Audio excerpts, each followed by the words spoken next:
সবাইকে আজকের ক্লাসের শুভেচ্ছা। তো সরি, কেমন আছো সবাই?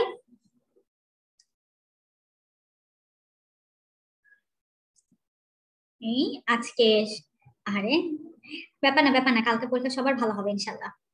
ওয়ালাইকুম আসসালাম তন্নি। কালকে রেজাল্ট তোমাদের, তাই না? কেমন লাগছে কালকে রেজাল্ট? মুন্নি সাহার মতো অনুভূতি কি?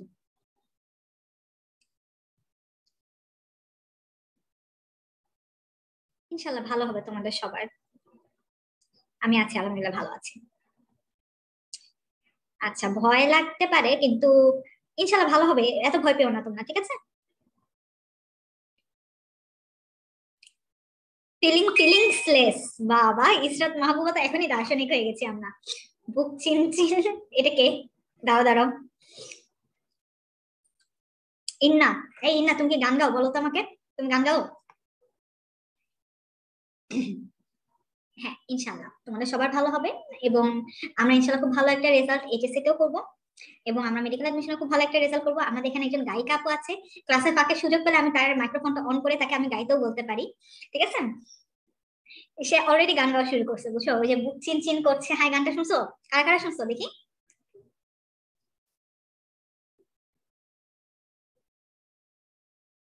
ও মা, তোমরা কি ওই গান শোনো নাই? কি বলো? তাহলে তো এই গান শোনানো তো ম্যান্ডেটরি হয়ে গেছে। সবাই গানটা শুনে নিও। শুনেছো শুনেছো, শুনবাই তো। এই গান না শুনলে কি আর আমরা এই জেনারেশনে পোলা পাই বলো? এই যে এইসব গান, তারপর বাদশার যে গানগুলো আসে। আপু আমিও গান গাইতে পারি, কিন্তু একা একা। হাবিবুর, আমিও গান গাইতে পারি, কিন্তু আমি শুধু বাথরুমে গান গাইতে পারি। আমি বাথরুম ছাড়া আর কোথাও গান গাইতে পারি না, বুঝছো? এই এত বুক চিনচিন করা লাগবে না, এখন মাথাটাকে চিনচিন করে আমরা পড়তে বসি, ঠিক আছে? আসো আসো, পড়া শুরু করি। আস আপু আস। খুব পপুলার হয়েছে রাহেন, তাই না? না আপু, স্টেজও পারি, প্রাইজও নিয়ে আসছি। বাহ ভালো, তোমার অনেক গুণবান এবং গুণবতী। আহারে, ইন্না আপু পাবলিক প্লেসে বুক চিনচিন গাবে না, বুঝছো? শোনো, গাবা গাবা, যখন আমাদের সেলিব্রেশন প্রোগ্রামটা হবে, তোমরা যখন ইনশাল্লাহ সবাই মেডিকেলে চান্স পাবা, আমরা একটা সেলিব্রেশন প্রোগ্রাম করবো, তখন এই সমস্ত উড়াধুরা মজা অনেক হবে, ঠিক আছে? তখন দেখবো তোমাদের সাথে আমরাও গান গাচ্ছি। ওই দিনটা আসলে খুব মজার একটা দিন, এবং আমি পুরো বছরের ভিতরে ওই দিনটাকে খুব বেশি চেরিশ করি, যে আমি বসে আছি যে মেডিকেল অ্যাডমিশন টেস্টের জন্য না, রেজাল্টের জন্য না, ওই সেলিব্রেশন প্রোগ্রামের জন্য আমি ওয়েট করছি। এমনিতে কোভিড এর জন্য গত বছরের সেলিব্রেশন প্রোগ্রামটা আমরা একটু লেস মজা দিয়ে করেছি, তারপরেও তোমাদের ইউটিউবে ভিডিও আছে, তোমরা দেখতে পারো। আমরা আসলে অনেক মজা করি সেলিব্রেশন প্রোগ্রামে। ইনশাল্লাহ এবার আমরা আরো মজা করবো। আর বুঝতেই তো পারছি তোমরা অনেক মানুষ গান গাইতে পারো, সবগুলোকে ধরে ধরে স্টেজে উঠানো হবে। আচ্ছা, আসো আমরা এখন ক্লাস শুরু করি। ওকে, আমাদের ক্লাসটা হচ্ছে তড়িৎ রসায়ন, তোমরা জানো এটা হচ্ছে chemistry second paper, fourth chapter. আচ্ছা, এখন এই চ্যাপ্টারটা সম্পর্কে ভাই আমি তোমাদেরকে একটু গ্লোসলি বলি, এই চ্যাপ্টারের ইম্পর্টেন্সটা কিরকম। 4.1 থেকে শুরু করে 4.9 পর্যন্ত না মোটামুটি সব পড়তে হবে, 100% ইম্পর্টেন্ট। এবং এই পার্টটুকু না বেশ কনসেপচুয়াল, কনসেপ্টটা ক্লিয়ার করতে হবে, বুঝে বুঝে পড়তে হবে, ওকে? আর 4.10 থেকে শুরু করে 4.19 পর্যন্ত যে অংশটুকু আছে, এটুকু না বুঝে ভাইয়া পুরা একটু মানে অনেক এক্সট্রা কথা বলা আছে, যে জিনিসগুলো আমার মেডিকেল অ্যাডমিশনের জন্য গুরুত্বপূর্ণ না। তো এই কারণে এই যে 4.10 থেকে শুরু করে 4.19 পর্যন্ত যে অংশটুকু থাকবে, এটুকু আমরা একেবারে লেকচার বেসড করবো। আমি লেকচারে এই জিনিসগুলো যেভাবে দাগিয়ে দিব, যেভাবে পড়িয়ে দিব, তোমরা সেভাবেই পড়বে, এবং সেভাবে পড়লেই দেখবে কি মোটামুটি জিনিসগুলো কভার আপ হয়ে গেছে, ঠিক আছে? আর এখন যে জিনিসটা, এই চ্যাপ্টারটা পড়ার জন্য আমার যেগুলো লাগবে, আমার বই লাগবে অবশ্যই। কম্পিনিয়ন বুকটা নিয়ে বসো, উপকার হবে, সুবিধা পাবা একটু। আর পেন্সিল, পেন্সিল, ঠিক আছে? ইনশাল্লাহ সেদিন সবার সামনে আমরা গান গাবো।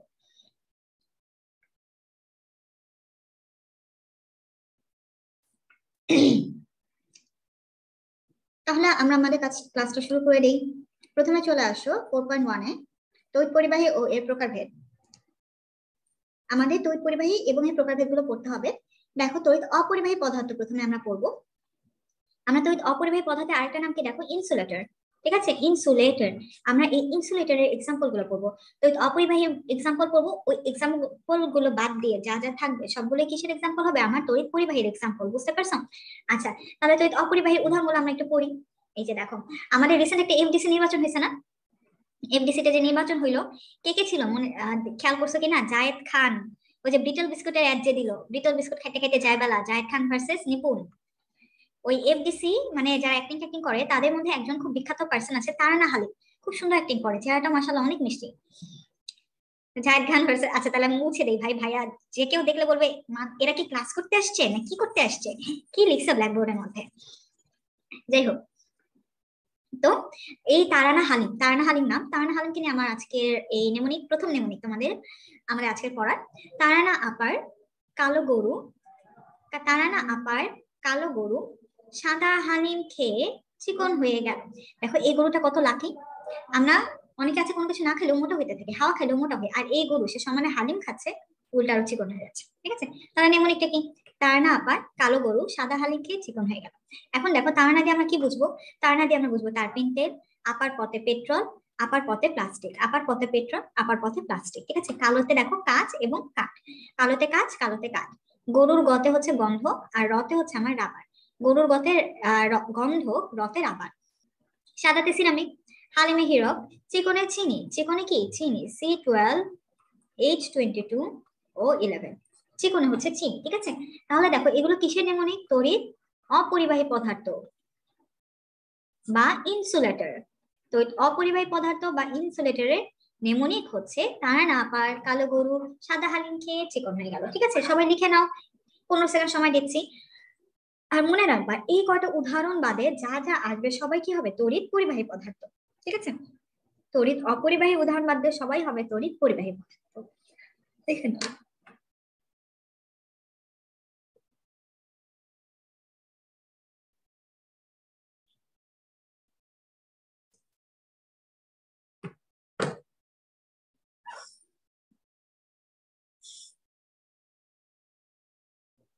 ঠিক আছে, এখন চলে আসো আবার আগের পেজটাতে। দেখো তড়িৎ পরিবাহী কয় প্রকার? 3 প্রকার।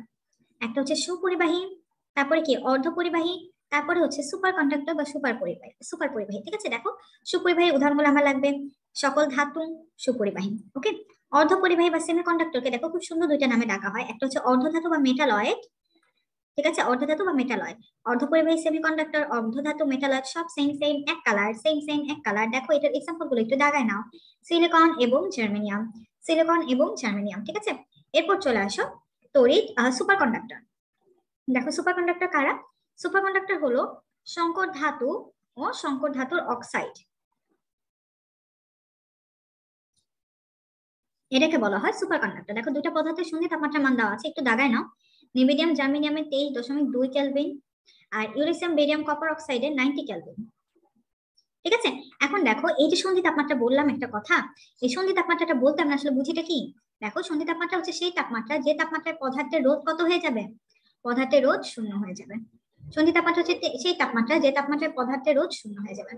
এরপর দেখো একটু আগে বললাম তড়িৎ পরিবাহী কয় প্রকার, দেখি মনে আছে কিনা, নাকি সবাই হচ্ছে গাজনির আমির খান হয়ে গেছে? তড়িৎ পরিবাহী কয় প্রকার?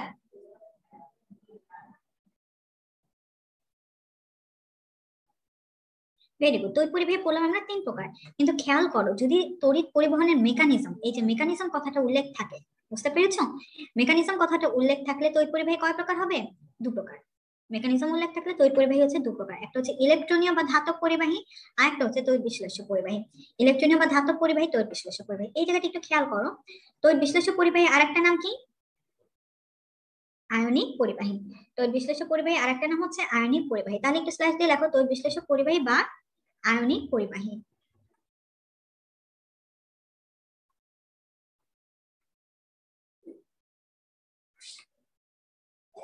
ওকে, তাহলে এখন খেয়াল করো মেকানিজমের উপর ভিত্তি করে যে তড়িৎ পরিবাহী 2 প্রকার, সেটাকে তার পরের পাতা একটা ফ্লো চার্টের মাধ্যমে তোমাদের বই আবার খুব সুন্দর করে বলে দিয়েছে, তাই না? এই যে মেকানিজমের উপর ভিত্তি করে তড়িৎ পরিবাহী 2 প্রকার। দেখো একটা হচ্ছে ইলেকট্রনীয় পরিবাহী বা ধাতব পরিবাহী, আর একটা হচ্ছে তড়িৎ বিশ্লেষ্য পরিবাহী বা আয়নিক পরিবাহী। এখন দেখো এই যে তড়িৎ বিশ্লেষ্য বা আয়নিক পরিবাহী, এটাকে আবার দুভাগে ভাগ করা হয়েছে, একটা হচ্ছে সবল তড়িৎ বিশ্লেষ্য আর একটা হচ্ছে দুর্বল তড়িৎ বিশ্লেষ্য। সবল এবং দুর্বল। একটা দেখো, সবল তড়িৎ বিশ্লেষে কত % আয়নিত হয়? 70 থেকে 100%। আর দুর্বল তড়িৎ বিশ্লেষে কত % আয়নিত হয়? 1 থেকে 10%। সবলে হচ্ছে 70 থেকে 100%, দুর্বলে হচ্ছে 1 থেকে 10%। ওকে, 70 থেকে 100, 1 থেকে 10 ভুলবো আমরা? আর আমরা কিন্তু এই জিনিসটা ইনশাআল্লাহ ভুলবো না। ওকে, আচ্ছা এখন দেখো এই জেনে নাও তথ্যাবলী, ব্যতিক্রমটা একটু দাগাও। কেমিস্ট্রিতে যেখানে ব্যতিক্রম পাবা সেটাই তোমাদের জন্য ইম্পর্টেন্ট। ব্যতিক্রম সবগুলো 100%, 1000% ইম্পর্টেন্ট, বুঝতে পেরেছো? তাহলে দেখো, পারদ হচ্ছে একটা তরল ধাতু যা ইলেকট্রনীয় তড়িৎ পরিবাহী। খুব গুরুত্বপূর্ণ, একমাত্র তরল ধাতু যা ইলেকট্রনীয় পদ্ধতিতে তড়িৎ পরিবহন করে তার নাম কি? পারদ। এখন দেখো, ধাতব বা ইলেকট্রনীয় পরিবাহী এবং তড়িৎ বিশ্লেষক পরিবাহীর মধ্যে পার্থক্য। এটা না আমরা নিজেরাই পারবো। বলতো ধাতব পরিবাহী আরেকটা নাম কি? ইলেকট্রনীয় পরিবাহী, তাই না? ধাতব পরিবাহী আরেকটা নাম কি? ইলেকট্রনীয় পরিবাহী। আর তড়িৎ বিশ্লেষক পরিবাহী আরেকটা নাম একটু আগে পড়লাম, বলো কি পড়ছিলাম?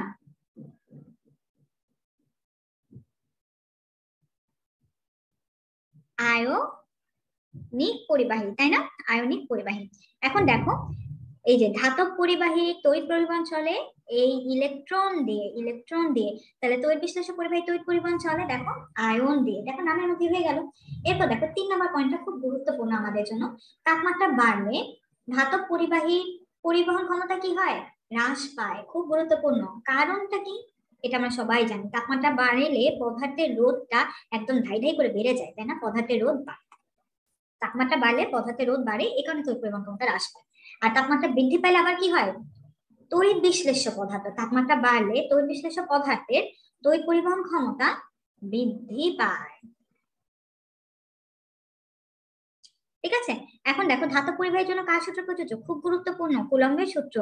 আর তড়িৎ বিশ্লেষ্য পরিবাহীর জন্য কার সূত্র প্রযোজ্য? ফ্যারাডের সূত্র প্রযোজ্য। কুলম্বের সূত্র, ফ্যারাডের সূত্র। আর প্রশ্নের অপশনে যদি তোমার ফ্যারাডের সূত্র দেওয়া না থাকে সেক্ষেত্রে আমি উত্তর করব ওহমের সূত্র।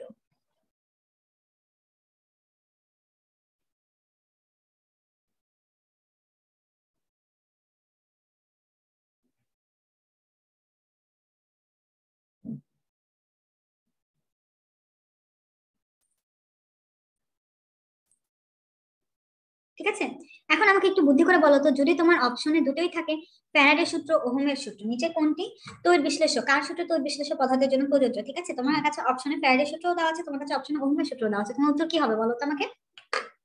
ভেরি গুড, ফারহানা ইয়াসমিন সবার আগে উত্তর দিয়েছে, ফ্যারাডে হবে।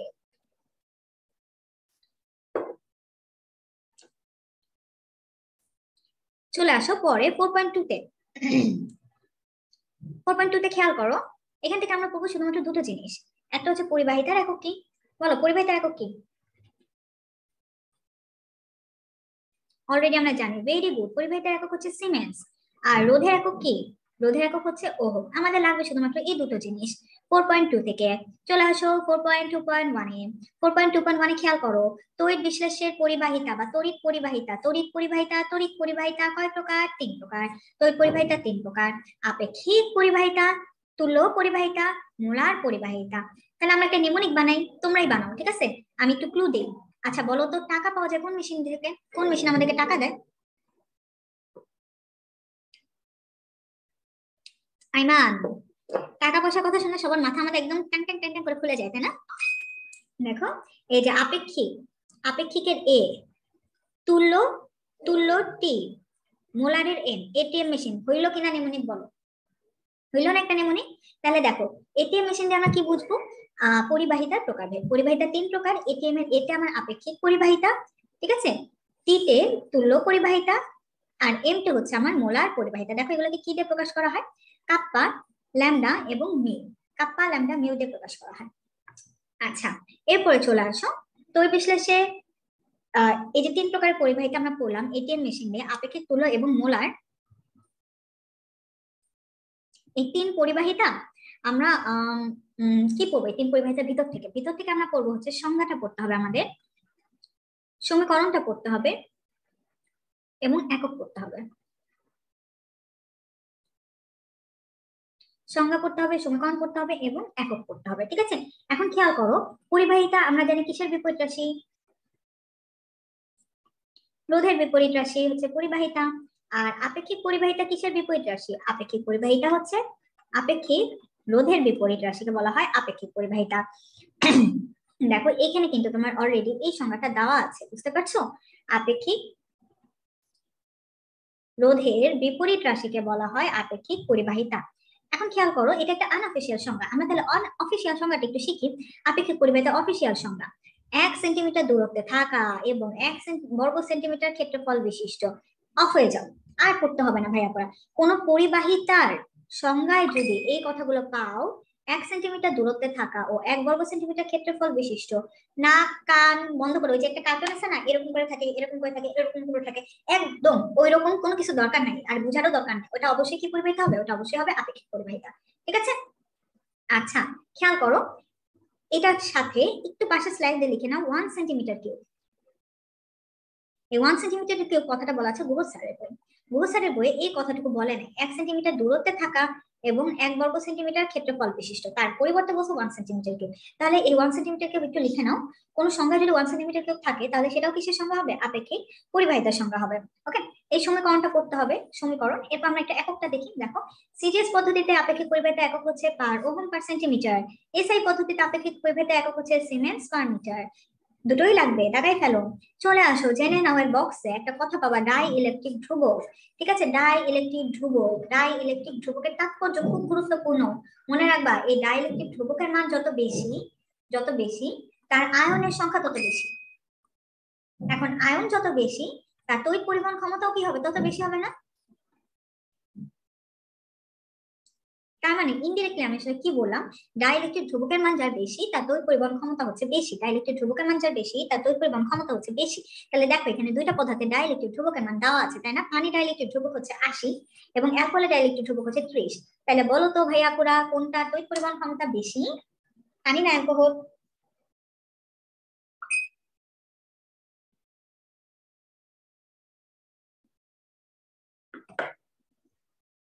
এক্সেলেন্ট, পানিকে তড়িৎ পরিবহন ক্ষমতা বেশি, কারণ পানি ডাইইলেকট্রিক ধ্রুবকের মান বেশি।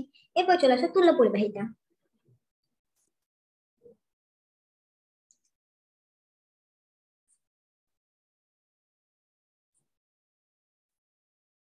দেখো, তুল্য পরিবাহিতার সংজ্ঞা একটা টার্ম পাবা, খুব গুরুত্বপূর্ণ। সংজ্ঞাটা একটু পরে পড়ি আমরা। কোন তড়িৎ বিশ্লেষে 1 গ্রাম তুল্যভর, থেমে যাও, 1 গ্রাম তুল্যভর, এই 1 গ্রাম তুল্যভর যেখানে পাবা সেটাই কিসের সংজ্ঞা হবে? তুল্য পরিবাহিতা। 1 গ্রাম তুল্যভর মানেই তুল্য পরিবাহিতা। আমাদের মাথায় তো অনেক বুদ্ধি, তাহলে একটু বুদ্ধি করে বলো তো, মোলার পরিবাহিতার সংজ্ঞা আমরা কি পাবো? মোলার পরিবাহিতা,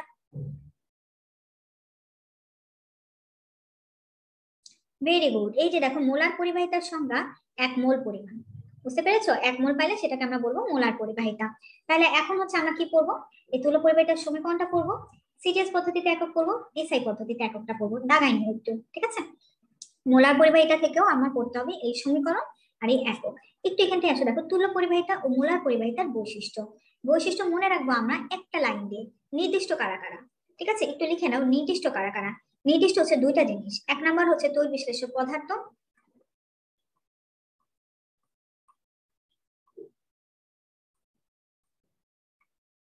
আর 2 নাম্বার হচ্ছে এর পরিমাণ।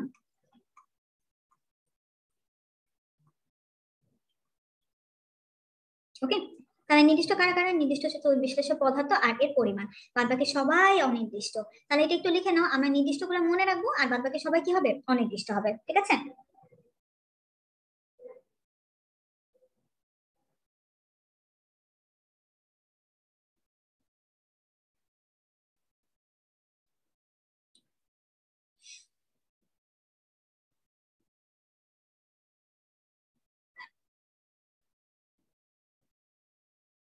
তারপর চলে আসো 4.2.2। 4.2.2, আচ্ছা এটা একটু তোমার বই থেকে খেয়াল করো, বই 3-4 পাতা মিলে 4.2.2 তোমাদেরকে লেখানো হয়েছে বা বোঝানো হয়েছে বা পড়ানো হয়েছে। আমরা এত ডিটেলটা পড়বো না, এত ডিটেল আসলে মেডিকেল অ্যাডমিশনের জন্য লাগেই না, আমরা পড়তে যাবো কেন? আমরা পড়বো যেভাবে আমাদের ক্লাসে আপু পড়াই দিচ্ছে। ঠিক আছে, দেখো একটু আপুর কথা শুনো। মনে রাখবে, একটা দ্রবণ যত লঘু করতেছো বা দ্রবণটাকে যত পাতলা করতেছো, ঠিক আছে, লঘু বা পাতলা করার মানে এই দ্রবণটার ঘনমাত্রাটা আসলে কি করতেছো? তোমরা ঘনমাত্রাটা কমাই দিতেছো। ঠিক আছে, যখন তোমরা ঘনমাত্রাটা কমাই দিতেছো তখন দুইটা কাজ হবে, দুইটা কাহিনী হবে। 1 নাম্বার হচ্ছে তুল্য পরিবাহিতা বৃদ্ধি পাবে।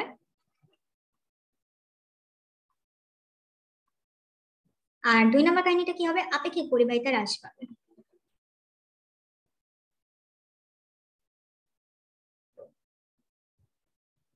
তুল্য পরিবাহিতা বাড়বে এবং আপেক্ষিক পরিবাহিতা হ্রাস পাবে, ঠিক আছে।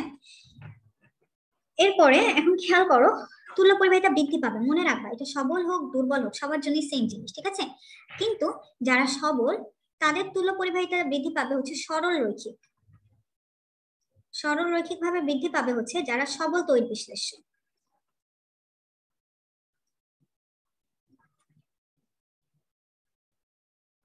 আর যা বক্রাকারে বৃদ্ধি পাবে কাদের? যারা দুর্বল তড়িৎ বিশ্লেষ্য।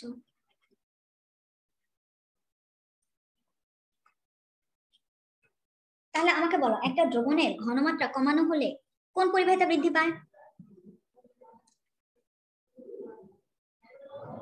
ভেরি গুড, তুল্য পরিবাহিতা বৃদ্ধি পায়। ঘনমাত্রা কমানো হলে বৃদ্ধি পাবে তুল্য পরিবাহিতা।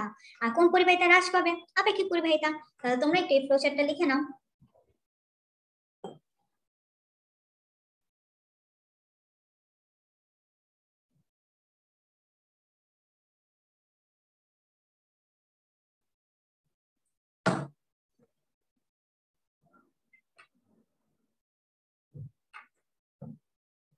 লেখা হয়েছে?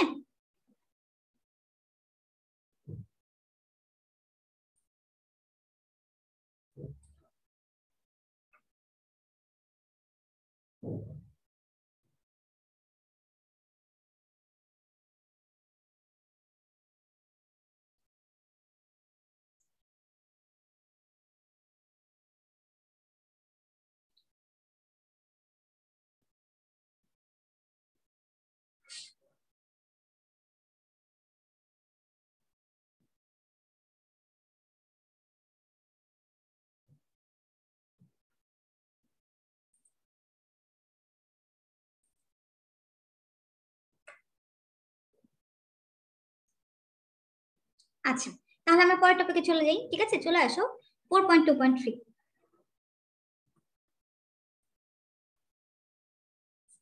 এখান থেকে দেখো কোষ ধ্রুবক শব্দটা একটু খুঁজে বের করো। আমার শুধুমাত্র কোষ ধ্রুবকে একক লাগবে, ঠিক আছে। সিজিএস পদ্ধতিতে কোষ ধ্রুবকের একক হচ্ছে পার সেন্টিমিটার, এসআই পদ্ধতিতে কোষ ধ্রুবক পার মিটার।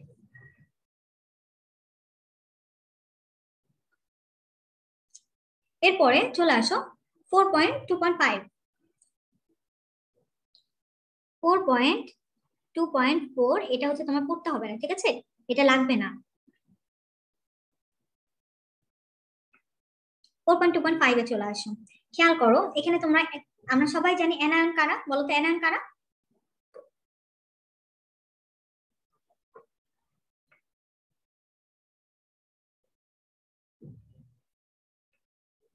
কপি দিছে এত তিতা। নেগেটিভলি চার্জ, তাই না? আর ক্যাটায়ন হচ্ছে যারা পজিটিভলি চার্জড। এখন খেয়াল করো এখানে একটা নতুন টার্ম দেখো, নতুন জিনিস। ক্যাথোড কর্তৃক যারা আকৃষ্ট হয় তাদেরকে কি বলে? ক্যাটায়ন। আর অ্যানোড কর্তৃক যারা আকৃষ্ট হয় তাদেরকে কি বলে? অ্যানায়ন। এটা খুব ভালো করে খেয়াল করতে হবে। ক্যাথোড কর্তৃক যারা আকৃষ্ট হয় তাদেরকে বলে ক্যাটায়ন, অ্যানোড কর্তৃক যারা আকৃষ্ট হয় তাদেরকে কি বলবো আমরা? অ্যানায়ন। তাহলে দেখি তো তোমরা কতটুকু বুঝতে পারলাম, বলো নিচের কোনটি অ্যানোড কর্তৃক আকৃষ্ট হয়?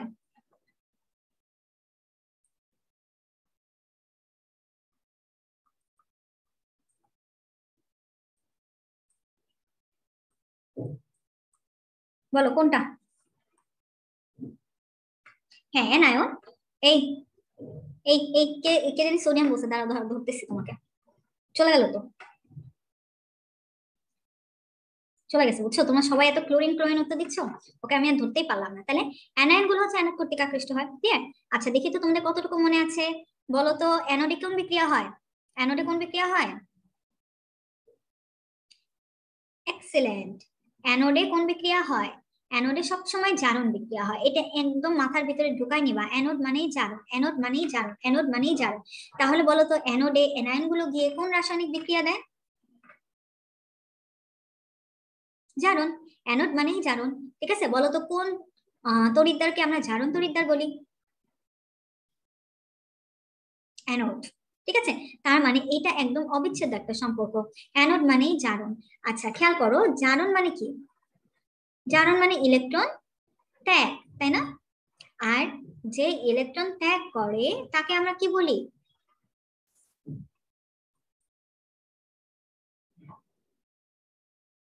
এক্সেলেন্ট। যে ইলেকট্রন ত্যাগ করে তাকে আমরা বলি বিজারক। ওকে, যে ইলেকট্রন ত্যাগ করে তাকে আমরা কি বলবো? বিজারক বলি। ওকে, এখন খেয়াল করো ধাতু, যেমন সোডিয়াম। সোডিয়াম কি করে? একটা ইলেকট্রন ত্যাগ করে সোডিয়াম ক্যাটায়নে পরিণত হয়। সোডিয়াম একটা ইলেকট্রন ত্যাগ করে সোডিয়াম ক্যাটায়নে পরিণত হয়, তাই না? তাহলে আমাকে বলো তো, এই যে সোডিয়াম ধাতু, এটা কি? ভেরি গুড, মনে রাখবা ধাতুগুলো সবসময় কি হবে? ধাতুগুলো সবসময় বিজারক। এখন দেখো এই যে ক্যাটায়নটা উৎপন্ন হলো, তাই না? যেরকম ক্যাটায়ন, যেরকম সোডিয়াম আয়ন, এ কি আর ইলেকট্রন ত্যাগ করতে পারবে? না, তাই না? সে কি করবে? সে ইলেকট্রন গ্রহণ করবে না। ইলেকট্রন গ্রহণ করে কিসে পরিণত হলো? সোডিয়াম ধাতুতে পরিণত হলো। তাহলে দেখো ক্যাটায়ন গুলো আসলে কি বিজারক হবে? প্রতি ইলেকট্রন গ্রহণ করছে। Very good Sheikh Suma, cation গুলো জারক। লিখে নাও, ঠিক আছে? আর একটা জিনিস মনে রাখবা, যে ধাতু যত, এই যে, যে ধাতু যত শক্তিশালী বিজারক,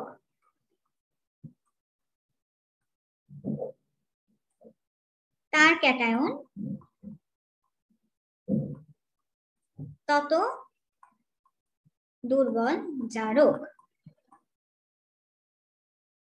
যে ধাতু যত শক্তিশালী বিজারক, তার ক্যাটায়ন তত দুর্বল জারক। ওকে, যে ধাতু যত শক্তিশালী বিজারক, তার ক্যাটায়ন তত দুর্বল জারক। ওই যে অনুবন্ধ অম্ল ক্ষারকের মতো, একটা শক্তিশালী অম্ল থেকে যে ক্ষারকটা উৎপন্ন হয়, সেই ক্ষারকটা সবসময় কি হয়? দুর্বল হয়। ওরকম যে ধাতুটা যত শক্তিশালী, তার ক্যাটায়নটা তত কি হবে? দুর্বল জারক হবে। ঠিক আছে, তাহলে সবাই একটু লিখে নাও, যে অংশগুলো তোমাদের লিখে রাখার দরকার মনে হচ্ছে। আমি তোমাদেরকে 15 সেকেন্ড সময় দিলাম।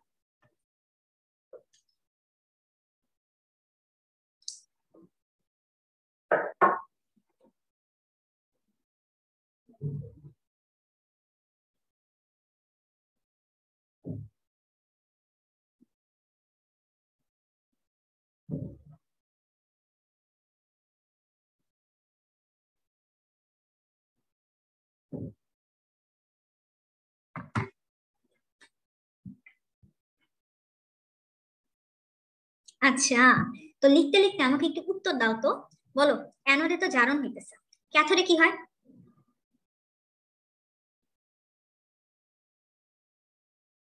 বাবা, সব ঝড়ে বেগে উত্তর দিচ্ছ। বিজারণ, তোমাদের লেখা শেষ হয়ে গেছে তাই না? লেখা শেষ করে চুপ করে বসেছিলা যে ঠিক আছে আমরা এখন একটু রেস্ট নেই, আপু পড়া দেরি করে শুরু করো, তাই না? বাচ্চাগুলা আসো, পড়তে বসো। 4.3, বিভিন্ন ধরনের তড়িৎ বিশ্লেষ্য পরিবাহিতার পার্থক্য। দেখো, এটা আমরা পড়বো সারণী 4.1 থেকে। একটা হচ্ছে দুর্বল তড়িৎ বিশ্লেষ্য, আরেকটা হচ্ছে তড়িৎ অবিশ্লেষ্য। আমরা এই দুইটা জিনিস উদাহরণ করবো। তো এই দুইটা জিনিস উদাহরণ করলে এরা বাদ দিয়ে বাদ বাকি সবাই কি হবে? সবল তড়িৎ বিশ্লেষ্য হবে। ঠিক আছে, তাহলে পড়বো কোনটা? দুর্বল আর তড়িৎ অবিশ্লেষ্য। এই দুইটা নেমনিকটাতে চলে আসি আমরা। এখন দুর্বল তড়িৎ বিশ্লেষ্য, দুর্বল তড়িৎ বিশ্লেষণ নেমনিক। শফিক ইথারকে অ্যামোনিয়া দ্রবণে হাফ চুবালো। ঠিক আছে, শফিক ইথারকে অ্যামোনিয়া দ্রবণে হাফ চুবালো। শফিকের সাথে হচ্ছে সালফিউরাস অ্যাসিড। ঠিক আছে, সালফিউরাস অ্যাসিডের সংকেত কি? H2SO3। কত হচ্ছে ফসফরিক অ্যাসিড? H3PO4। আর কত হচ্ছে কার্বনিক অ্যাসিড? H2CO3। এরপর ইথার দিয়ে আমরা বুঝবো হচ্ছে ইথানয়িক অ্যাসিড, CH3COOH। ইথার দিয়ে আমরা বুঝবো ইথানয়িক অ্যাসিড বা জৈব অ্যাসিড। অ্যামোনিয়া, তো অ্যামোনিয়ায় হাফ হচ্ছে হাইড্রোজেন ক্লোরাইড, চুনের পানি, এটা সংকেতটা একটু ঠিক করে নাও, ক্যালসিয়াম হাইড্রোক্সাইড। চুনের পানির সংকেত হচ্ছে ক্যালসিয়াম হাইড্রোক্সাইড। এগুলো হচ্ছে আমার দুর্বল তড়িৎ বিশ্লেষণ নেমনিক। আমি তোমাদেরকে 30 সেকেন্ড সময় দিচ্ছি, তোমরা একটু নেমনিকটা লিখে নাও।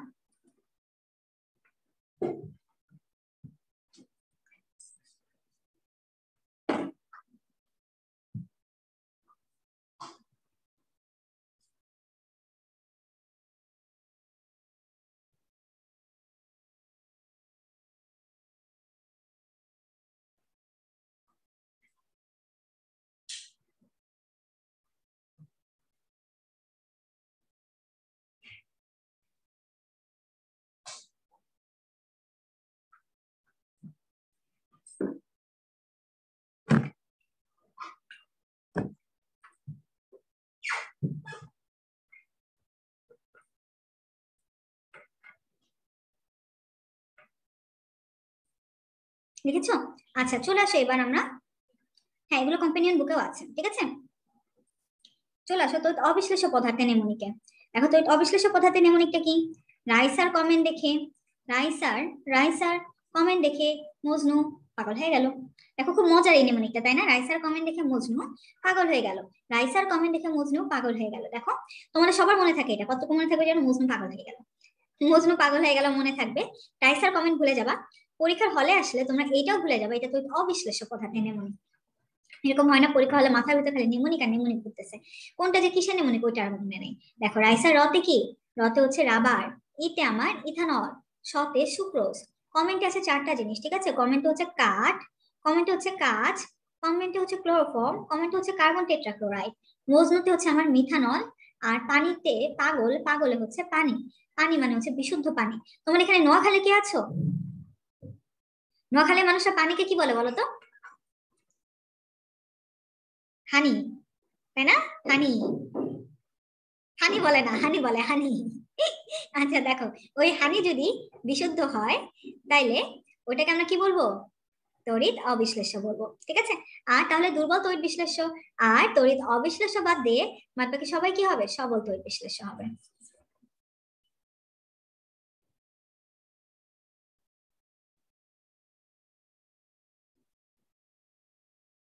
পরের টপিকে চলে আসো, 4.3.1। খুব গুরুত্বপূর্ণ তড়িৎ বিশ্লেষণে ব্যবহৃত পদ এবং তাদের একক সমূহ। কিন্তু এটা আমার পড়ায় দেওয়া জায়গা না, মানে আমার পড়ায় দেওয়ার মতো আসলে কিছু নাই। তোমরা সবসময় পড়ে আসছো, তোমরা এটা পড়ে ফেলবা, বলো। আমি তোমাদেরকে বরং পড়া ধরি, তড়িৎ পরিমাপের একক কি? আচ্ছা, ফার্স্ট পেপারে ফুড চ্যাপ্টার যদিও আছে, কিন্তু তোমরা না এখান থেকে একটু পড়ো, বিশুদ্ধ পানিকে তড়িৎ অবিশ্লেষ্য বলো, কারণ এটা অন্যান্য বইয়ে তোমার ফিজিক্সে বা অন্যান্য সব জায়গায় বিশুদ্ধ পানিকে তড়িৎ অবিশ্লেষ্য বলা হয়েছে। ওকে, খেয়াল করো, তড়িৎ পরিমাপের একক কি? কুলম্ব। আর তড়িৎ প্রবাহের একক কি? অ্যাম্পিয়ার। তড়িৎ পরিমাপের একক হচ্ছে কুলম্ব আর তড়িৎ প্রবাহের একক হচ্ছে অ্যাম্পিয়ার। পরিমাপের একক কুলম্ব, প্রবাহের একক অ্যাম্পিয়ার। খুব ভালো করে মাথায় খেয়াল করে রেখো জিনিসটা, ওকে। একটু নিচে চলে আসো, দেখো তড়িৎ পরিমাপের ক্ষুদ্রতম একক হচ্ছে কুলম্ব আর বৃহত্তম এককটা কি? ফ্যারাডে। এক ফ্যারাডে সমান কত কুলম্ব? 96,500 কুলম্ব। আপনি এটা একটা প্রশ্ন করলেন, সবাই তো জানি। তোমরা যদি সবাই এটা জানো, আমাকে একটু বলো তো এক ফ্যারাডের এক্সাক্ট ভ্যালুটা কত?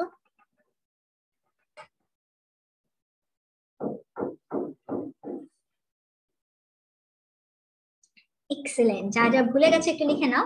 এক ফ্যারাডের এক্সাক্ট ভ্যালু হচ্ছে 96,473 কুলম্ব।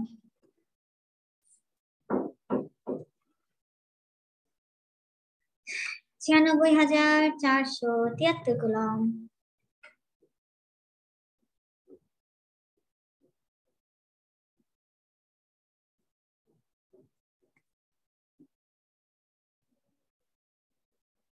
এটা তড়িৎ বিশ্লেষণের প্রথম সূত্র, 4.4 চলে আসো। দেখো এখান থেকে আমরা কি করবো, প্রথম সূত্র দেখো, কোনো তড়িৎ দ্বারে সঞ্চিত বা দ্রবীভূত পদার্থের পরিমাণ কিসের সমানুপাতিক? প্রবাহিত বিদ্যুতের পরিমাণের সমানুপাতিক। এই কথাগুলো একটু দাগাও। সঞ্চিত বা দ্রবীভূত পদার্থের পরিমাণ প্রবাহিত বিদ্যুতের পরিমাণের সমানুপাতিক, গুরুত্বপূর্ণ।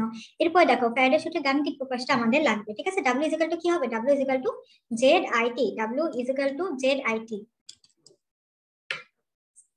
W equal to Z I t, okay. এখন দেখো জেড বলতে আমরা কি বুঝি? জেড বলতে আমরা বুঝি একটা পদার্থের তড়িৎ রাসায়নিক তুল্যাঙ্ককে বলা হয় জেড, তড়িৎ রাসায়নিক তুল্যাঙ্ক। এখন দেখো জেড এককটা কি দেওয়া আছে? গ্রাম পার কুলম, গ্রাম পার কুলম। আমাকে এখন একটু বুদ্ধি করে বলো তো, এই গ্রাম পার কুলম, ঠিক আছে, এই এককটা কোন পদ্ধতিতে একক?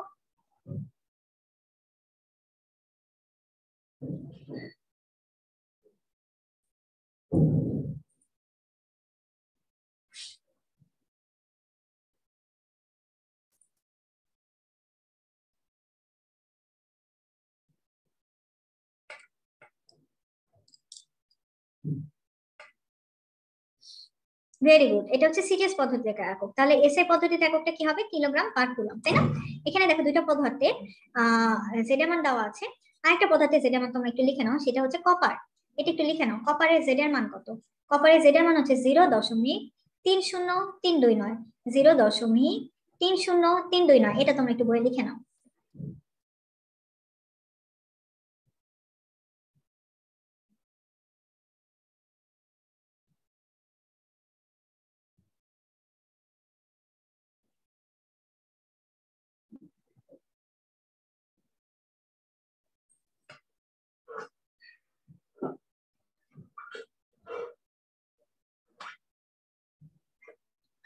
কপারে জেড এর মান হচ্ছে 0.30329।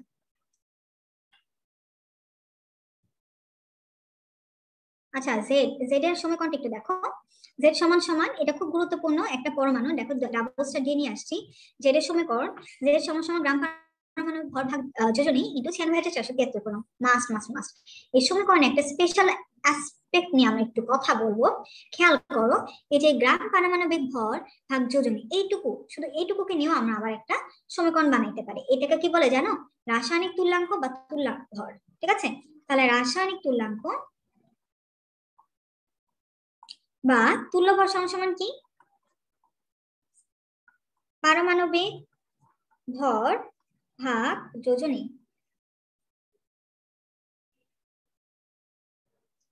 এসআই পদ্ধতিতে জেড এর একক হচ্ছে কিলোগ্রাম পার কুলম।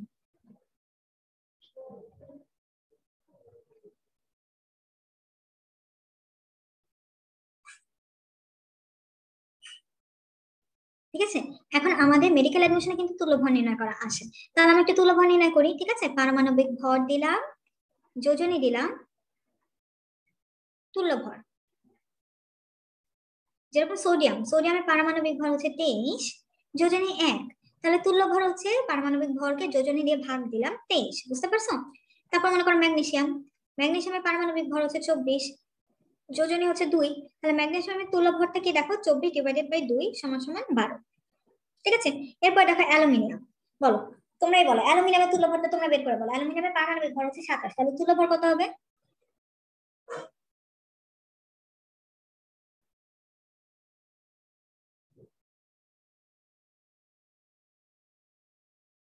হ্যাঁ, ভেরি গুড, 9 হবে, তাই না?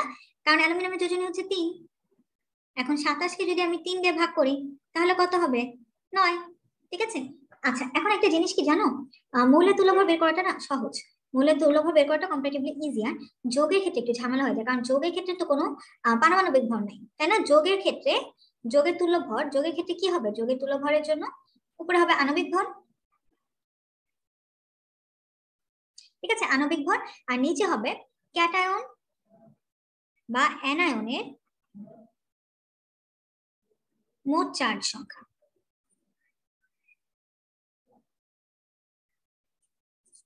তাহলে আমরা এটা একটু এক্সপ্লেইন করি। আমি এক্সপ্লেইন করার জন্য তোমার এক্সাম্পল নিব অ্যালুমিনিয়াম অক্সাইড। অ্যালুমিনিয়াম অক্সাইডের আণবিক ভরটাকে বের করতে হবে, তাই না? অ্যালুমিনিয়াম অক্সাইডের আণবিক ভরটা বের করে আমাকে একটু বলো তো কত অ্যালুমিনিয়াম অক্সাইডের আণবিক ভর?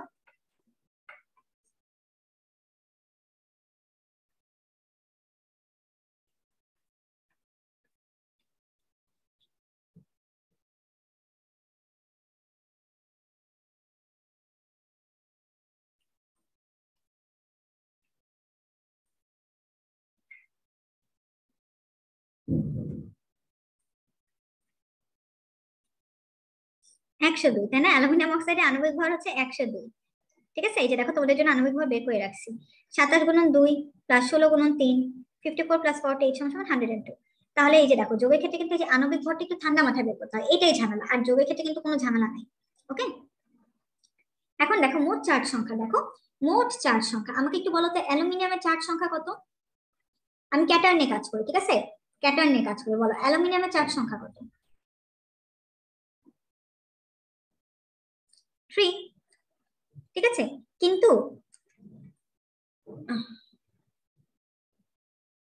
এখানে কয় মোল অ্যালুমিনিয়াম আছে? 2 মোল। তাইলে মোট চার্জ সংখ্যা বের করতে হলে আমার এই 3কে 2 দিয়ে গুণ দেওয়া লাগবে না ভাইয়া পুরা? 2 মোল, 2 মোলের জন্য তাহলে কত হবে? মোট চার্জ সংখ্যা প্লাস 6। ঠিক আছে, আবার অক্সিজেনের ক্ষেত্রে চিন্তা করো, অক্সিজেনের চার্জ তো -2, কিন্তু মোল আছে কয়টা? 3 মোল। তাহলে দেখো 3 দুগুণা 6 হয় না? তাহলে আমি কি করব, হয় ক্যাটায়ন নিব অথবা আমি অ্যানায়ন নিব। যেটাই নেই না কেন দেখো দুটো সমান না, ক্যাটায়নের মোট চার্জ সমান সমান অ্যানায়নের মোট চার্জ, একটা নিলেই হয়। তাহলে আমি ডিভাইডেড বাই 6, সমস্যার অ্যান্সার কত হবে? 17। বুঝা গেছে ব্যাপারটা?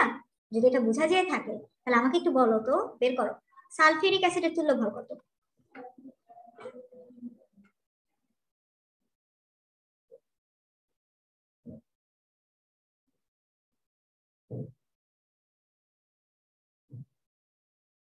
ভেরি গুড, 49, তাই না? দেখো আগে আণবিক ভর বের করতে হবে।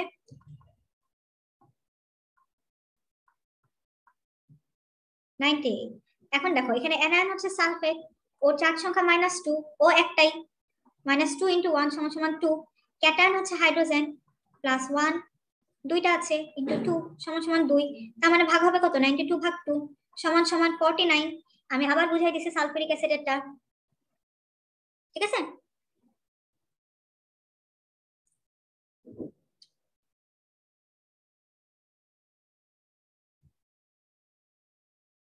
আচ্ছা, তাহলে এবার একটু বলো, হাইড্রোক্লোরিক অ্যাসিডের তুল্যভর কত?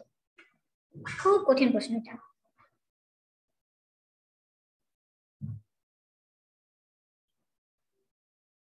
Very good. আগে এটা আণবিক ভর বের করতে হবে। দেখো হাইড্রোক্লোরিক অ্যাসিডের আণবিক ভরটা কত? 1 + 35.5, তাই না? 36.5। এখন দেখো আমার ক্যাটায়ন অথবা অ্যানায়নের চার্জ বের করতে হবে। হাইড্রোজেনের +1, ক্লোরিনের -1 ডিভাইডেড বাই 1 = 36.5। আচ্ছা ভাইয়া আপুরা, এখানে প্লাস মাইনাস এটা কোনোটাই বসাবো না আমরা, মানে আমরা যে পরম মানের ভ্যালুটা নিব, বুঝতে পারছো? প্লাস মাইনাস আমাদের কনসিডারেশনে আনতে হবে না। চলে আসো ফ্যারাডে সূত্রের প্রযোজ্যতা। দেখো ফ্যারাডে সূত্রের উপরে কিসের প্রভাব আছে? তাপের প্রভাব আছে। ফ্যারাডে সূত্রের উপরে শুধুমাত্র তাপের প্রভাব আছে, আর কোনো কিছু কোনো প্রভাব নাই। যেরকম চাপ, দ্রবণের ঘনমাত্রা, তাপমাত্রা, কেমন? সীমাবদ্ধতার ক্ষেত্রে 2 নম্বর পয়েন্টটা খুব গুরুত্বপূর্ণ। খেয়াল করো, যে সকল পদার্থ শতভাগ তড়িৎ বিশ্লেষিত হয়, কত ভাগ? শতভাগ তড়িৎ বিশ্লেষিত হয়। ফ্যারাডে সূত্র শুধুমাত্র তাদের জন্য শতভাগ প্রযোজ্য, ঠিক আছে? শতভাগ তড়িৎ বিশ্লেষিত হয়, ফ্যারাডে সূত্র শতভাগ প্রযোজ্য। তাহলে আমাকে একটু বুঝাই বলো তো, একটা দুর্বল তড়িৎ বিশ্লেষে কত পার্সেন্ট আয়নিত হয়, বা কত পার্সেন্ট তড়িৎ বিশ্লেষিত হয়? ভেরি গুড, 1 থেকে 10%। ফ্যারাডের সূত্র কার্যকরী হওয়ার জন্য শতভাগ দরকার হয়। তাহলে বলো তো, একটা দুর্বল তড়িৎ বিশ্লেষে কি ফ্যারাডের সূত্র প্রযোজ্য হবে? ভেরি গুড, এটা কিন্তু খুব গুরুত্বপূর্ণ। একটা দুর্বল তড়িৎ বিশ্লেষে ফ্যারাডের সূত্র কখনোই প্রযোজ্য হবে না। ওই যে দুর্বল তড়িৎ বিশ্লেষের একটা ছন্দ পড়ছিলাম, তাই না? শফিক ইথারকে অ্যামোনিয়া দ্রবণে হাত ছুবালো। তাহলে বলো তো, ইথার বা ইথানোয়িক অ্যাসিড এর জন্য কি ফ্যারাডের সূত্র প্রযোজ্য?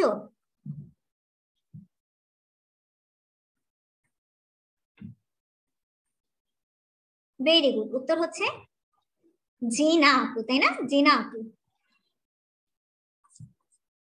আচ্ছা, তোমরা কি কেউ 3 গয়না পড়ো বা পড়েছো কখনো? এই তোমরা 3 গয়না পড়ো নাই, ফেলুদা পড়ছো?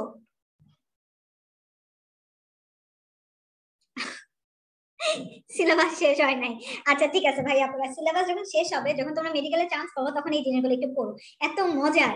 ওই এই জিনা দেখে ওইটার কথা মনে পড়লো। ওই যে 3 বইয়ের একটা ক্যারেক্টার ছিল না, কিশোর মুসা রবিন, সাথে জিনা, জর্জিনা পার্কার, ওই জিনার কথা মনে হলো আর কি। আচ্ছা, আসো পয়েন্ট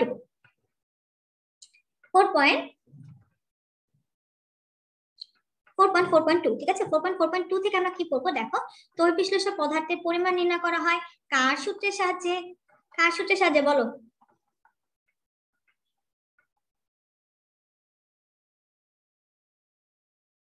ভেরি গুড, ফ্যারাডের সূত্রের সাহায্যে। ফ্যারাডের সূত্রের সাহায্যে। শুধুমাত্র এই হেডিংটুকু পড়তে হবে, আর কিছু পড়তে হবে না এখান থেকে। চলে আসো 4.4.3, ফ্যারাডের সূত্রের তাৎপর্য।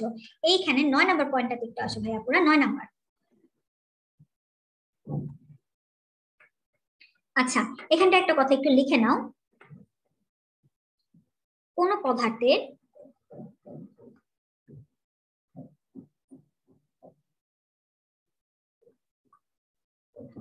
এক মোল সঞ্চয় করতে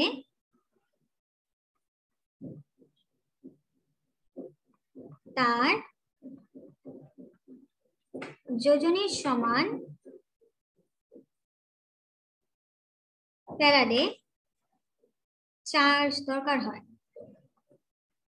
লিখে নাও, কোন মৌলের 1 মোল সঞ্চয় করতে তার যোজনীর সমান ফ্যারাডে চার্জ দরকার হয়।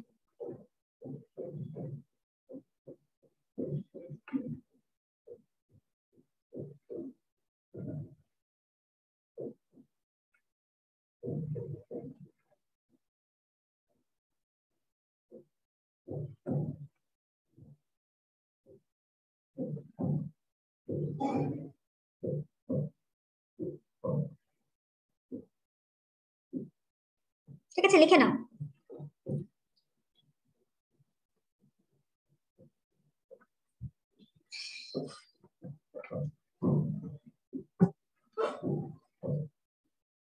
আচ্ছা, তাহলে আমাকে একটু বুদ্ধি করে বলো তো, 1 মোল সোডিয়াম সঞ্চয় করার জন্য কয় ফ্যারাডে চার্জ লাগবে? আরে বাবা, সব পারো। বলো, 1 মোল ম্যাগনেসিয়ামের জন্য কয় ফ্যারাডে চার্জ লাগবে? 2 ফ্যারাডে। তাহলে এখন আমাকে বলো একটু বুদ্ধি করে, 10 মোল, ধাপধাপ উত্তর দিও না, চিন্তা করে বলো, অ্যালুমিনিয়ামের জন্য কয় ফ্যারাডে চার্জ লাগবে?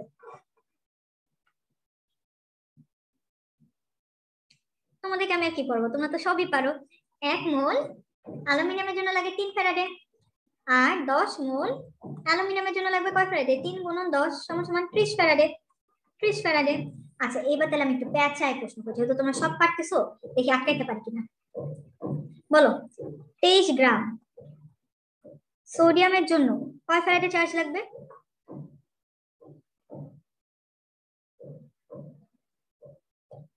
সবাই উত্তর দিয়েছো, মাশাআল্লাহ মাশাআল্লাহ, অলরেডি 54টা উত্তর চলে আসছে। 1 ফ্যারাডে, তাই না? 23 গ্রাম মানে কি আসলে 1 মোল। 23 গ্রাম মানে 1 মোল। ওকে,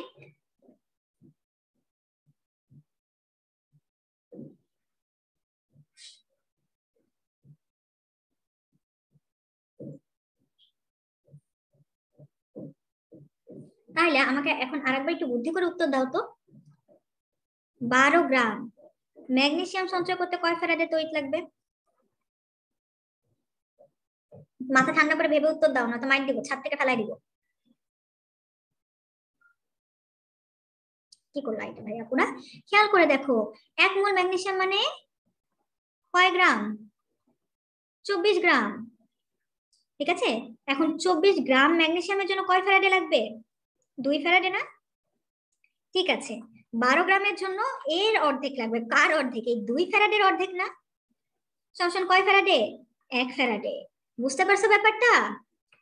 সবাই অর্ধেক বুঝতে পারছো, যেহেতু 12 গ্রাম অর্ধেক। অর্ধেক ফ্যারাডে, অর্ধেক ফ্যারাডে কিসের ফ্যারাডে?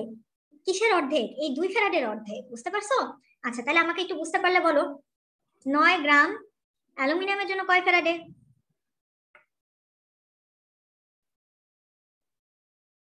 Very good. 27 গ্রাম অ্যালুমিনিয়ামের জন্য 3 ফ্যারাডে। তাহলে 9 গ্রাম অ্যালুমিনিয়ামের জন্য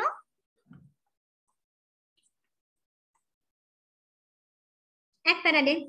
1 ফ্যারাডে। ঠিক আছে। আচ্ছা, এখন আমরা একটা মেডিকেল অ্যাডমিশনের ম্যাথ সলভ করব।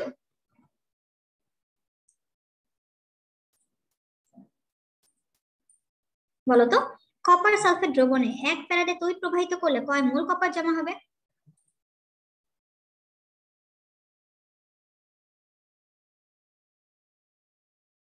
ভেরি গুড, উত্তর হবে হাফ মোল। খেয়াল করো, কপার সালফেটে কপারের যোজনী কত? +2, তাই না? তার মানে 1 মোল কপার জমা হইতে কয় ফ্যারাডে তড়িৎ লাগবে? 2 ফ্যারাডে তড়িৎ লাগবে। আমাকে দিয়েছে কয় ফ্যারাডে? 1 ফ্যারাডে। তাহলে কয় মোল জমা হবে? হাফ মোল কপার জমা হবে। ঠিক আছে, এই যে এটা কিন্তু একদম মেডিকেল অ্যাডমিশনে আসছিল, ডেন্টালে আসছিল, আসলে এটা ডেন্টালের প্রশ্ন। তো এটা কিন্তু খুব গুরুত্বপূর্ণ, মাথায় রাখতে হবে। ওকে,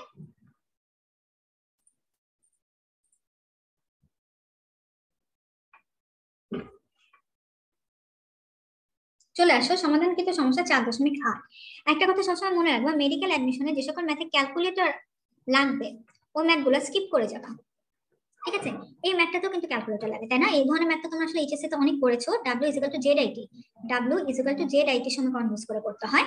5 অ্যাম্পিয়ার তড়িৎ 60 মিনিট ধরে চালনা করলে কি পরিমাণ কপার সঞ্চিত হবে? এই W = ZIT ম্যাথ, এটাও ক্যালকুলেটর। পরীক্ষার হলে যদি এই ধরনের ম্যাথ আসে আমরা স্কিপ করবো, কিন্তু এটা একবার মেডিকেল অ্যাডমিশন টেস্টে আসছিল। তো আমরা করবো কি, এই সমস্যাটা, শুধুমাত্র এই সমস্যাটার উত্তরটা একটু মুখস্থ করে ফেলবো, যেন একদম যদি হুবাহু এই সমস্যাটা দিয়ে দেয় আমরা উত্তরটা লিখতে পারি। যেহেতু একবার মেডিকেল অ্যাডমিশনে আসছে, একটু পড়ি, ওকে একটু রেসপেক্ট দেই। আদারওয়াইজ কিন্তু আমার এই রিলেটেড W = ZIT সমীকরণ রিলেটেড ম্যাথ দরকার নেই। ঠিক আছে, চলে আসো 4.4.4 এর ইলেকট্রন বিক্রিয়া। তাই বলো, অ্যানোডে কি বিক্রিয়া হয়?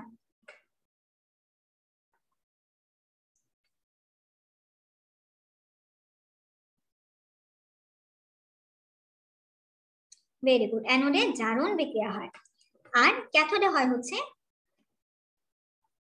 বিজারণ, তাই না? এখন খেয়াল করো, এই ইলেকট্রন বিক্রিয়া থেকে বা যে কোনো ধরনের বিক্রিয়া থেকে শুধু এইটুকু বললেই হবে, এই যে এইরকম বিক্রিয়ার ডিটেইলস না তোমার পড়তে হবে না, বিক্রিয়ার ডিটেইলস আমার লাগবে না। ওকে,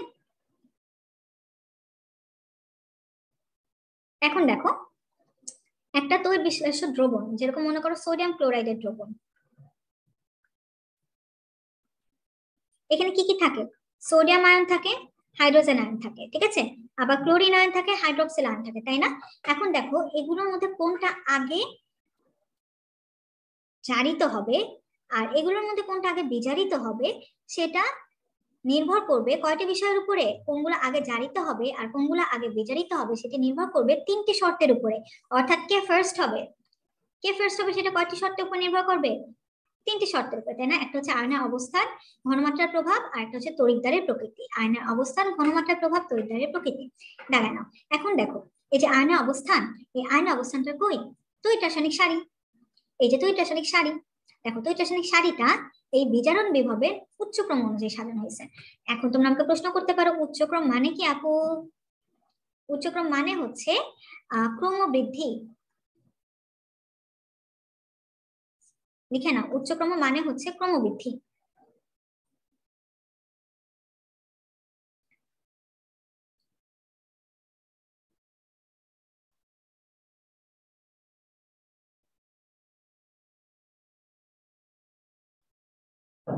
ঠিক আছে, লিখেছো? তাহলে খেয়াল করে দেখো, এই যে নিচে তড়িৎ রাসায়নিক সিরিজের একাংশ দেওয়া আছে ক্রমবৃদ্ধি, তার মানে উপরের দিকের গুলোর মান কম এবং নিচের দিকে কি হচ্ছে, ধীরে ধীরে এগুলো বাড়ছে না বিজারণ বিভবের মান, নিচের দিকের মৌলের বিজারণ বিভবের মান বাড়ছে। তাহলে এটা একটু লিখে নাও, নিচের মৌলের বিজারণ বিভবের মান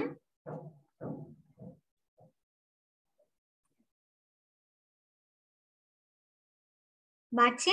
আচ্ছা, এখন খেয়াল করো আরেকটা জিনিস, এই নিচের দিকের আয়নের ক্যাথোডে চার্জ মুক্ত হওয়ার প্রবণতা নিচের দিকের আয়নের বাড়ছে, ক্যাথোডে চার্জ মুক্ত হওয়ার প্রবণতা নিচের দিকে আয়নে কি হচ্ছে, বাড়ছে, আর সক্রিয়তা কি হচ্ছে, কমছে। তাহলে এটাও একটু খেয়াল করো, এটা একটু খেয়াল করো, এটা কিন্তু একটু কনফ্লিক্টিং, তাই না? নিচের মৌলগুলো আয়ন আগে চার্জ মুক্ত হবে, নিচের মৌলের আয়ন আগে চার্জ মুক্ত হবে, মাগার মানে, কিন্তু এর সক্রিয়তা কিরকম?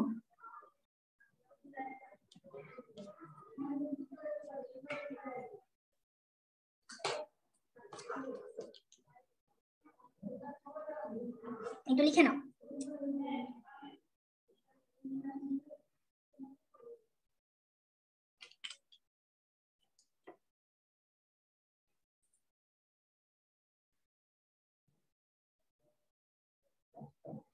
দিব, আগের স্লাইডটা দিচ্ছি না।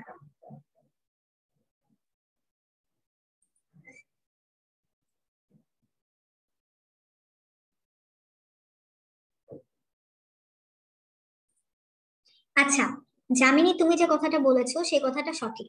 ওকে, এটাই আমি লিখেছি, কিন্তু নিচের দিকের মৌলের আয়ন আগে চার্জ মুক্ত হবে কিন্তু মৌলের সক্রিয়তা কম। ঠিক আছে,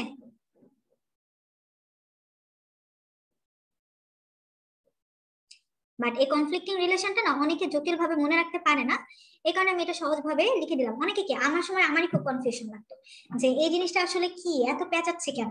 তো এই কারণে জিনিসটা না পেঁচায় মনে রাখার দরকার নাই, একদম শুধু শুধু মনে রাখো যেগুলো নিচের দিকে অবস্থিত সেগুলো আয়ন আগে চার্জ মুক্ত হবে, কিন্তু নিচের দিকে যে মৌলগুলো আছে তাদের সক্রিয়তা কি হবে, কম। ওকে, আচ্ছা তাহলে আমি তোমাদেরকে একটা অবজেক্টিভ দিই, দেখি কতটুকু বুঝছো। বলো কোনটা আগে চার্জ মুক্ত হবে? Potassium, magnesium, zinc, aurum. এই যে আসানুল্লাহ সরকার, আয় তোকে ছাদ থেকে ফেলাই দিব আমি।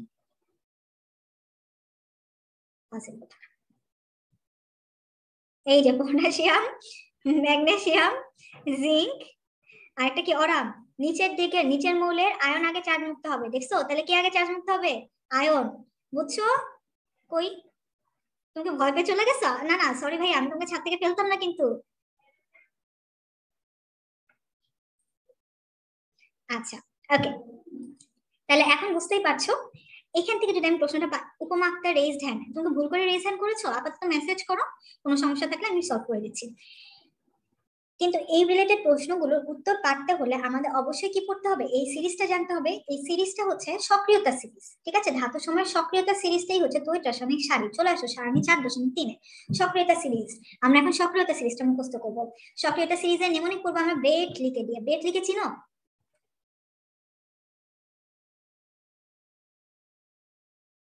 চিনো তাই না? ছেলেরা চিনো, মেয়েরা চিনো না। তো মেয়েদেরকে আমি একটু চিনাই দিই।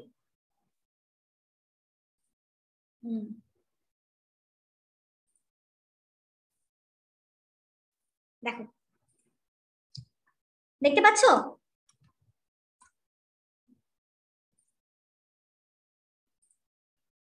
দেখো কি সুন্দর দেখতে, তাই না?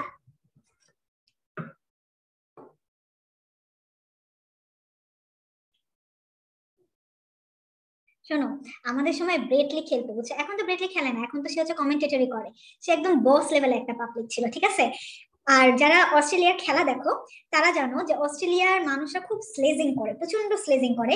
এবং ব্রেটলি হচ্ছে সব থেকে বেশি স্লেজিং করতো। ও স্লেজিং করলেও আমার ওকে ভালো লাগতো। ও আসলে দেখতে এত সুন্দর যে চেহারা সুন্দর হলে 10 গুণ 7 গুণ মাপ হয়ে যায়, ব্যাপারটা ছিল ওরকম। তো আমার এই নেমনিকটা হচ্ছে আমার ব্রেটলিকে নিয়ে। ওকে, আসো নতুন করে শেয়ারে যাই। একটু বলো আমাকে যে পাওয়ার পয়েন্ট স্লাইডটা দেখতে পাচ্ছ কিনা?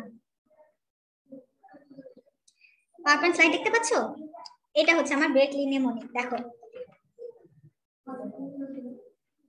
এই ব্রেটলিকে বাড়ি কেনাতে ম্যাকগাইভার এলো ম্যানিলাতে।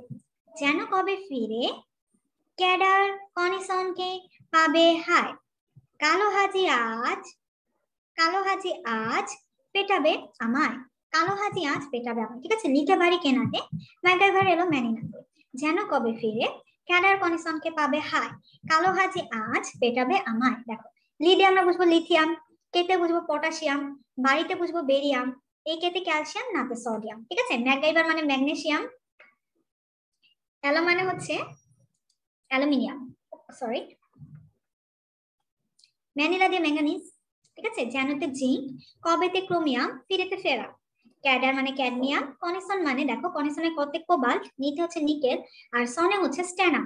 পাবেতে প্লাম্বাম বা লেড, হাইয়ে হাইড্রোজেন, কালোতে কপার, হাজিতে মার্কারি, আজে সিলভার, পেটাবেতে প্লাটিনাম, আর আমায় অরাম। একটু চট করে লিখে নাও। আমি সময় দিচ্ছি, তোমরা একটু লিখে নাও এটা।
ঠিক আছে, লেখা হয়েছে?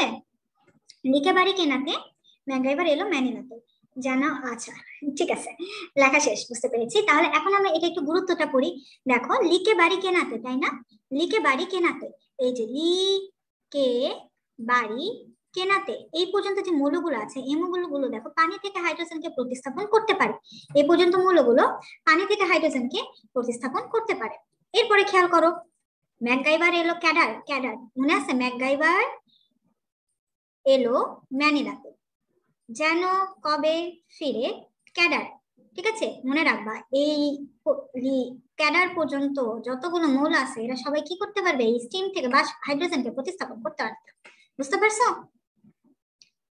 এরপরে খেয়াল করে দেখো, ক্যাডার তো গেল, এবার আমি একটু দেখি অ্যাসিড থেকে হাইড্রোজেনকে কারা প্রতিস্থাপন করতে পারবে, এই যে প্লাম্বাম পর্যন্ত, এই যে লিথিয়াম থেকে শুরু করে প্লাম্বাম পর্যন্ত যতগুলো মৌল আছে সবাই কি করতে পারবে, অ্যাসিড থেকে হাইড্রোজেনকে প্রতিস্থাপন করতে পারবে। কিন্তু ভালো করে খেয়াল করো, এই যে হাইড্রোজেনের নিচে যারা কালো, হাজি, আজ, পেটাবে, আমার, এরা হাইড্রোজেনকে অপসারণ করতে পারবে না। বুঝতে পারছো? তাহলে আমি এখানে একটু দেখি তোমরা কতটুকু বুঝছো, তোমাদেরকে একটু পড়া ধরি। বলো নিচের কোনটি হাইড্রোজেনকে সরাতে পারবে না? Lithium, potassium, copper, zinc. বলো কোনটা পারবে না? ভেরি গুড, উত্তর হচ্ছে কপার। এই যে কপার পারবে না। তাহলে বলো তো আরেকটা ধরি, নিচের কোনটি পানি থেকে হাইড্রোজেনকে সরাতে পারবে? Sodium, magnesium, cobalt, zinc. বলো কোনটা?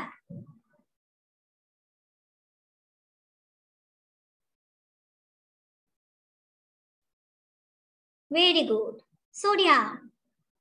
এই জিঙ্ক বলতেছো কেন তোমরা? সোডিয়াম, সোডিয়াম খেয়াল করো, এই যে পানি থেকে, পানি থেকে হাইড্রোজেনকে অপ্রতিস্থাপন করতে পারবে কোন পর্যন্ত? এই যে সোডিয়াম পর্যন্ত মূল, তার নিচের গুলো তো পারবে না ভাইয়া, পুরো নিচের গুলো স্টিম, স্টিম থেকে হাইড্রোজেনকে অপসারণ করতে পারবে, স্টিম থেকে। বুঝতে পারছো? ক্লিয়ার ব্যাপারটা? শোনো তোমরা এখনো উত্তর দিচ্ছ না না, আর আমি প্রশ্ন করতেছি ক্লিয়ার ব্যাপারটা। আমি হঠাৎ করে খুলে দেখি যে না না না না, কি রে এখনো ক্লিয়ার হয় নাই? স্টিম, স্টিম মানে বাষ্প আপু, স্টিম মানে বাষ্প। আগের কোন পেজ দেখাবো, এটা নাকি এইটা?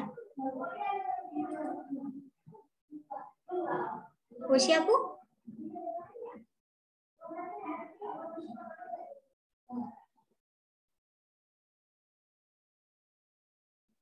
আচ্ছা এখন খেয়াল করে দেখো। আচ্ছা এরপরে চলে আসো সক্রিয়তা সিরিজের গুরুত্ব। সক্রিয়তা সিরিজের গুরুত্ব যখন আমরা পড়বো তখন আমরা উপরের দিকের মৌলগুলোর বৈশিষ্ট্য পড়বো, উপরের দিকের মৌল এর বৈশিষ্ট্যগুলো পড়বো। ঠিক আছে, খেয়াল করো, উপরের দিকের মৌল হচ্ছে বেশি সক্রিয়, উপরের দিকের মৌল হচ্ছে বেশি সক্রিয়। ঠিক আছে, এখন দেখো সক্রিয়তা সিরিজের সবাই কি ধাতু না? Lithium, potassium, barium, calcium, sodium. আর ধাতুগুলো কি ছিল দেখি কতটুকু মনে আছে, ধাতুগুলো কি জারক না বিজারক? ভেরি গুড, ধাতুগুলো সবাই বিজারক, তাই না? যেহেতু এরা বেশি সক্রিয় ধাতু তাই এরা সবল বিজারক, এবং এদের ক্যাটায়ন কেমন জারক হবে? দুর্বল জারক। উপরের দিকের মৌল সবসময় নিচের দিকের মৌলকে প্রতিস্থাপন করতে পারে। ঠিক আছে, এবং মনে রাখবা এদের এটা ট্রিপল স্টার ইম্পর্টেন্ট একটা পয়েন্ট। ঠিক আছে, উপরের দিকের মৌলগুলো, এই যে উপরের দিকের মৌলগুলো কি হিসাবে কাজ করবে? অ্যানোড হিসাবে কাজ করবে। এখান থেকে প্রশ্ন আসবে কিরকম একটু দেখি, বলো অ্যানোড কোনটা? অ্যানোড কে? Sodium, magnesium, copper, zinc. বলো অ্যানোড কে?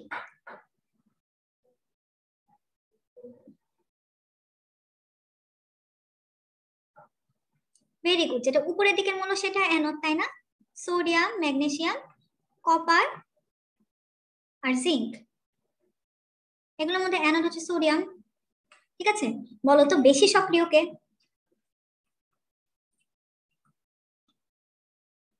Copper, mercury, silver, gold. বলো কোনটা বেশি সক্রিয়?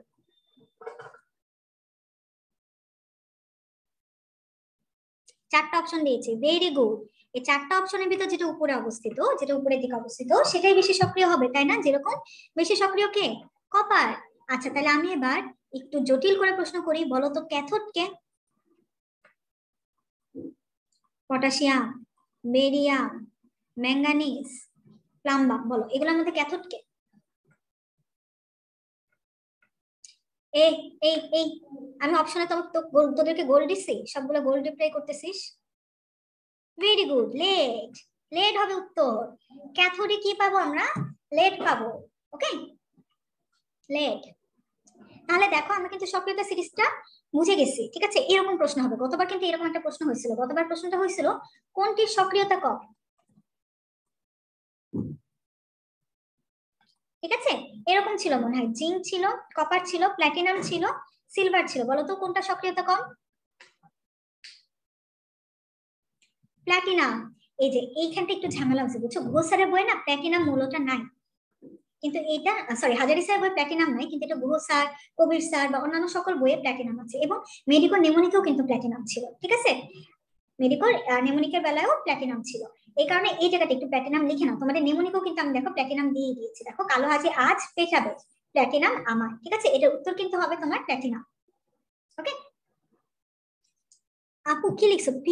পিইউ আয়ন, পিইউ আয়ন বুঝতে পারলাম না আপু, উপমা একটু ঠিক করে লেখো তো। তার মানে বুঝতে পারছো সক্রিয়তা সিরিজটা আমরা কিভাবে করবো? আমরা সক্রিয়তা সিরিজ থেকে এই যে এই উপরের দিকে আয়নগুলো গুরুত্বটা আমরা মুখস্থ করব, এবং সক্রিয়তা সিরিজটা মুখস্থ করব। তারপর দেখবা কি লেটস প্র্যাকটিসে বেশ কিছু এক্সাম্পল আছে, ওগুলো করবো। তাহলে মোটামুটি আমাদের সক্রিয়তা সিরিজ থেকে সব ধরনের প্রশ্ন আমরা পারবো। আপু পিইউ আয়ন কি? তুমি পুরা ফুল ফর্মটা লেখো, শর্ট ফর্মে লিখো না, ফুল ফর্মটা লেখো। ও কি লিখছে আমি বুঝতে পারছি না, বুঝছো? চলে আসো, এই যে ধাতু সক্রিয়তা সিরিজের গুরুত্ব, এটা এই স্লাইডটা থেকে পড়তে হবে। ওকে, এটা তোমাদের কম্পেনিয়ন বুকে 251 নাম্বার পেজে দেওয়া আছে। যারা অ্যাসিড থেকে হাইড্রোজেনকে অপসারণ করতে পারে তারা কি পানি থেকেও পারে? শোনো ভাই আপু,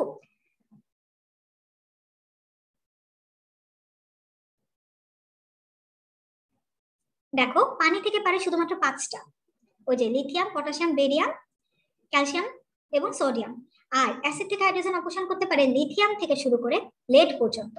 অর্থাৎ ওই প্রথম 5টা মূল পানি থেকেও অপসারণ করতে পারবে, আবার অ্যাসিড থেকেও পারবে। বুঝতে পারছো গালিব ভাইয়া? কিন্তু পরের গুলো, ওই যে সোডিয়ামের পরের গুলো পানি থেকে কিন্তু পারবে না।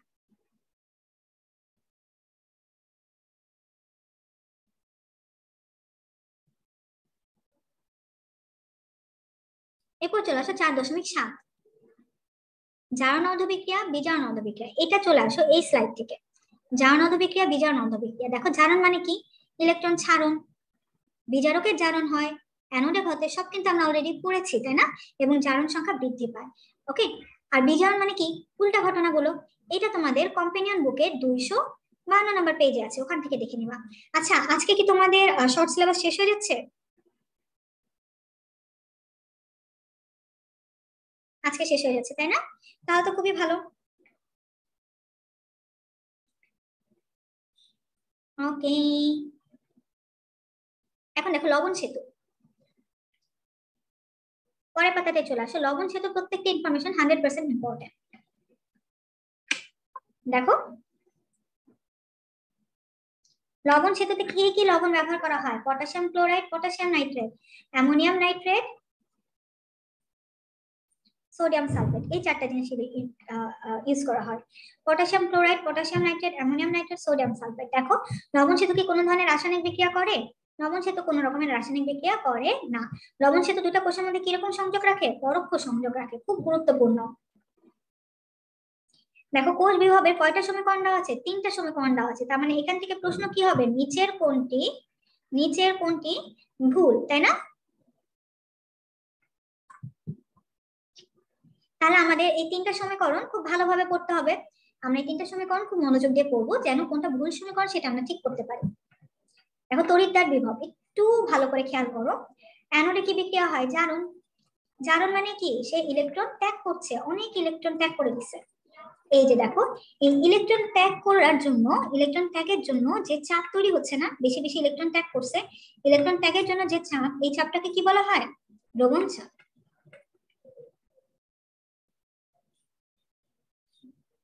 ঠিক আছে, ইলেকট্রন ত্যাগের জন্য যে চাপ, সেই চাপটাকে বলা হয় দ্রবণ চাপ। এরপর দেখো ক্যাথোড কি করবে? ক্যাথোড হচ্ছে সে ইলেকট্রনকে গ্রহণ করতে যাবে, গ্রহণ করার সময় একটা টান দিচ্ছে না, একটা টান তৈরি করতেছে, টান দিচ্ছে। এই যে ইলেকট্রন গ্রহণের জন্য একটা চাপ,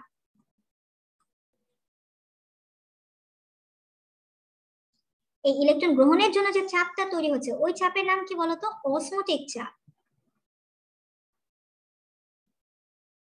ঠিক আছে, তাহলে ইলেকট্রন ত্যাগের জন্য অ্যানোড যে চাপ দেয় তাকে বলে আমরা দ্রবণ চাপ, আর ইলেকট্রন গ্রহণের জন্য ক্যাথোড যে চাপ দেয় সেই চাপকে আমরা বলি অসমোটিক চাপ। তাহলে আমাকে একটু বুদ্ধি করে বলো তো, যার দ্রবণ চাপের মান বেশি সে কোন তড়িৎদ্বার? ক্যাথোড না অ্যানোড?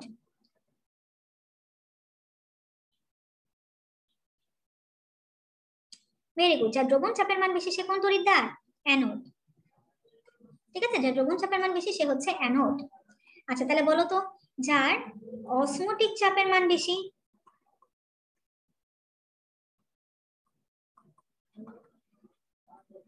এক্সেলেন্ট ভাইয়া, পুরা এক্সেলেন্ট।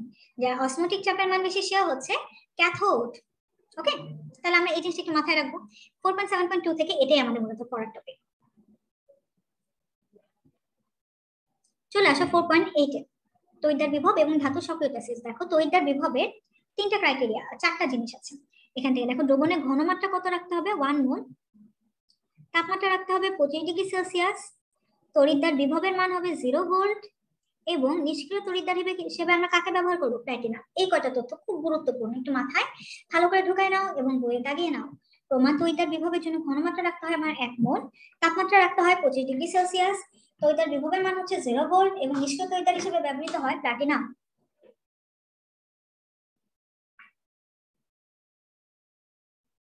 আচ্ছা, সেকেন্ডারি বা গৌণ নির্দেশক তড়িৎদ্বার।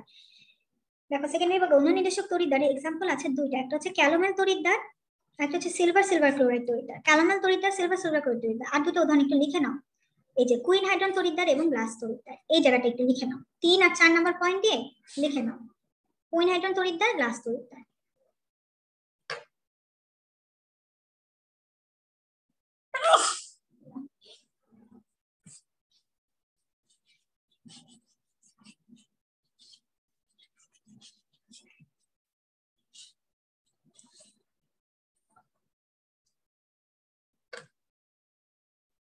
তারপরে পাতায় চলে আসে, যে পাতায় সেকেন্ডারি বা গৌণ নির্দেশক তড়িৎদ্বার আছে তারপরের পাতায় এই যে দেখো ধাতু সক্রিয়তা সিরিজ আবার আসছে। আমরা কিন্তু অলরেডি সক্রিয়তা সিরিজ পড়ে ফেলেছি, নতুন করে পড়ার দরকার নেই, কেমন? শুধুমাত্র দেখো আমি তোমাদের এখান থেকে 3টা মৌলের এই যে বিজারণ বিভবের মানটা দিয়ে দিচ্ছি, ওই 3টা মৌলের বিজারণ বিভবের মানটা আমরা মুখস্থ করবো, ঠিক আছে? Zinc, hydrogen, copper. Zinc, hydrogen, copper. Zinc, hydrogen এবং কপার। ওকে, তারপরে পাতায় চলে আসে, দেখো ধাতু ক্ষয় এবং অ্যানোডিক জারণ। এটা 100% ইম্পর্টেন্ট, কিন্তু এটা আসলে আমার পড়ায় দেওয়ার মতো কিছু নাই। তোমরা একবার একটু ভালো করে রিডিং করবা তাহলেই হয়ে যাবে। ওকে, আচ্ছা না, এই 3টা মান ছাড়া অন্য কোনো মান পড়া দরকার নেই হাসান ভাইয়া। কারণ কি, এমনিতে প্রিভিয়াস ইয়ারের প্রশ্নগুলো তুমি যদি চেক করো তাহলে দেখবা আমাদের এমনিতেই সংখ্যাবাচক তথ্য একটু কমই আসে। ঠিক আছে, সেক্ষেত্রে এই ধরনের সংখ্যাবাচক তথ্য আসার সম্ভাবনা এমনিতেও কম। তারপরে আমরা যেগুলো সব থেকে বেশি কমন ওগুলো একটু পড়ে রাখলাম। ওকে, এই যে দেখো এটা হচ্ছে তোমার 4.8.1। ঠিক আছে, এইখান থেকে দেখো আমি তোমাদের 3টা লাইন দাগাই দিচ্ছি। আমরা 3টা লাইন পড়বো, একটা লাইন দিয়েছে, একটা লাইন কি? ডেল্টা জি। এই যে এই লাইনটা, ডেল্টা জি এর মান যখন ঋণাত্মক তখন কোষ বিক্রিয়া কেমন হবে? স্বতঃস্ফূর্ত। ডেল্টা জি এর মান যখন ঋণাত্মক কোষ বিক্রিয়া স্বতঃস্ফূর্ত। তাহলে তোমরা কিন্তু এমনিতেই পারো, বলো তো ডেল্টা জি এর মান যখন ধনাত্মক তখন কোষ বিক্রিয়া কেমন হবে?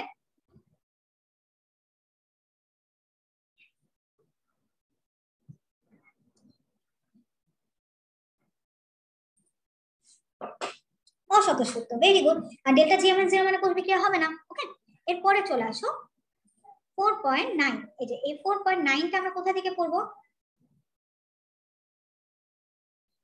কম্পেনিয়ন বুক 252 নাম্বার পেজে, ওই যে দেখাইছিলাম তোমাদেরকে, দুইটা ডিমের মতো ছিল। ওকে, এরপর চলে আসো কোষ বিভাগ, কোষ বিভাগের সংজ্ঞা। ঠিক আছে, দেখো এখানে খুব গুরুত্বপূর্ণ একটা কথা, একটা কোষের ইএমএফ এর মান কিসে কিছু নির্ভর করে? প্রকৃতি, ঘনমাত্রা, তাপমাত্রা। প্রকৃতি, ঘনমাত্রা, তাপমাত্রা। ঠিক আছে, এটা গুরুত্বপূর্ণ। এরপর চলে আসো এখানটায়, দেখো এখানে আবার 3টা লাইন আমি দাগাই দিচ্ছি কোষের স্বতঃস্ফূর্ততা নিয়ে কথা। একটু আগে পড়লাম ডেল্টা জি এর মান যখন নেগেটিভ তখন কোষ বিক্রিয়া স্বতঃস্ফূর্ত, তাই না? এখানে দেখো ই সেলের মান যখন ধনাত্মক তখন কোষ বিক্রিয়া স্বতঃস্ফূর্ত। কাহিনীটা বুঝছো? ডেল্টা জি আর ই সেলের সম্পর্ক কিন্তু ভাইয়া পড়া তার মানে কি উল্টা। ওকে, উল্টা। এখানে দেখো কয়েকটি কোষে কোষ বিয়োগ দেওয়া আছে, 100% ইম্পর্টেন্ট, পড়তে হবে। স্পেশালি এই যে ড্রাই ব্যাটারি আর হাইড্রোজেন ফুয়েল সেল, এই দুটো মেডিকেল অ্যাডমিশনে আসছিল, তাহলে এই দুটো আমরা কিন্তু খুব ভালো মতো গুরুত্ব দিয়ে পড়বো। ওকে,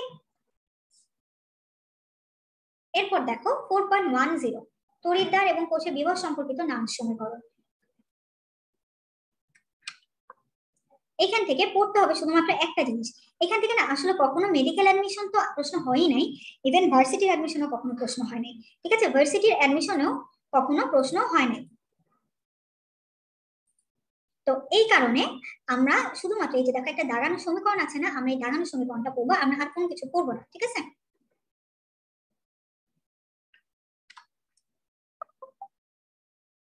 এরপরে চলে আসে এটা হচ্ছে 4.11।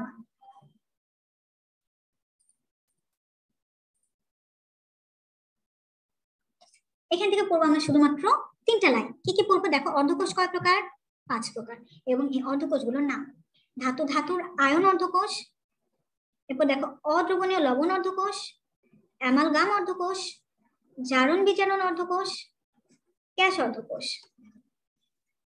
ধাতবায়ন, অদ্রবণীয় লবণ, অ্যামালগাম, জারণ বিজারণ এবং গ্যাস।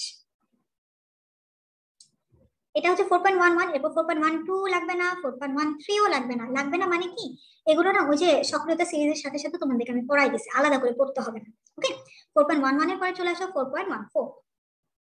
এখান থেকে একটা জিনিস খেয়াল করো, তড়িৎ কোষ দু প্রকার। দেখেছো, তড়িৎ কোষ দু প্রকার, যেভাবেই প্রশ্ন হোক তড়িৎ কোষ দু প্রকার। দেখো, গঠনের দিক দিয়ে তড়িৎ কোষ কয় প্রকার? দু প্রকার। স্বতঃস্ফূর্ততার দিক দিয়ে তড়িৎ কোষ কয় প্রকার? দু প্রকার। এবং এগুলোর উদাহরণ করতে হবে, এটা কিন্তু 100% ইম্পর্টেন্ট। ঠিক আছে, খুব গুরুত্ব দিয়ে আমার এগুলো পড়তে হবে। দেখো, সঞ্চয় কোষ, এটা উদাহরণ পড়ার সময় মনে রাখবে কি, সঞ্চয় কোষের নামের সাথে কি থাকে? স্টোরেজ থাকে। ঠিক আছে, যে কোনো যখনই নামের সাথে স্টোরেজ থাকবে সেটাই কিসের এক্সাম্পল হবে? সঞ্চয় কোষের এক্সাম্পল হবে। ওকে, আচ্ছা, এখন খেয়াল করো, বিভিন্ন রকমের কোষ, গ্যালভানিক কোষ, এখন বইয়ে অনেক কোষ আসবে। আমি কিন্তু তোমাদেরকে শুরুতেই বলছিলাম যে 4.9 এর পর থেকে অনেক কথাবার্তা বলা হয়েছে যেটা আমার মেডিকেল অ্যাডমিশনের জন্য গুরুত্বপূর্ণ। এই যে যেমন ধরো ভোল্টার কোষ, ঠিক আছে, কত কথা বলছে তাই না? অথচ আমার লাগবে শুধুমাত্র 2টা জিনিস লাগবে। একটা হচ্ছে অ্যানোড হিসাবে কাজ করে জিঙ্ক, ক্যাথোড হিসাবে কাজ করে কপার। ঠিক আছে, এই 2টা জিনিস লাগবে। আমার ভোল্টার কোষ থেকে আর কিছু লাগবে না। অথচ দেখো কত কথা বলা হয়েছে তাই না? এখন বইয়ের ভিতর থেকে এত কথা বের করা তো একটু কঠিনই হয়ে যায়। এই কারণে আমি যেটা করছি, তোমাদের কম্পেনিয়ন বুকে 255 নাম্বার পেজে একটা বক্স করে দিছি। ঠিক আছে, আমরা এই ভিতর থেকে কি কি লাগবে 4.14 থেকে আর বাদ বাকি ইনফরমেশন গুলো এই বক্সটা থেকে পড়বো। ঠিক আছে, দেখো ওই যে ভোল্টার কোষের অ্যানোড জিঙ্ক, ক্যাথোড কপার, তড়িৎ বিশ্লেষ্য সালফিউরিক অ্যাসিড, শেষ। ট্রাইসেলের এখানটা একটু দাগায় বলি দিই, এই যে বিদ্যুৎ উত্তেজক কি, এটা একবার মেডিকেল অ্যাডমিশনে আসছে। তাহলে দেখো ছদন নিবারক কে, এটা আমার জন্য গুরুত্বপূর্ণ। ঠিক আছে, বুঝতেই পারছো ছকটা যদিও বা ছোট, বা মনে হচ্ছে যে আপু তো অনেক ইনফরমেশন থেকে জাস্ট কয়েকটা ইনফরমেশন তুলে দিয়েছে, কিন্তু এই প্রত্যেকটা ইনফরমেশন হচ্ছে ক্রিম অফ দ্য ক্রিমস, অর্থাৎ 100% ইম্পর্টেন্ট। আমরা এই বক্সটা পুরোটুকু খুব ভালোভাবে মুখস্থ করবো, তাইলে মোটামুটি 4.14টা আমাদের হয়ে যাবে। কেমন? চলে আসো 4.14.2।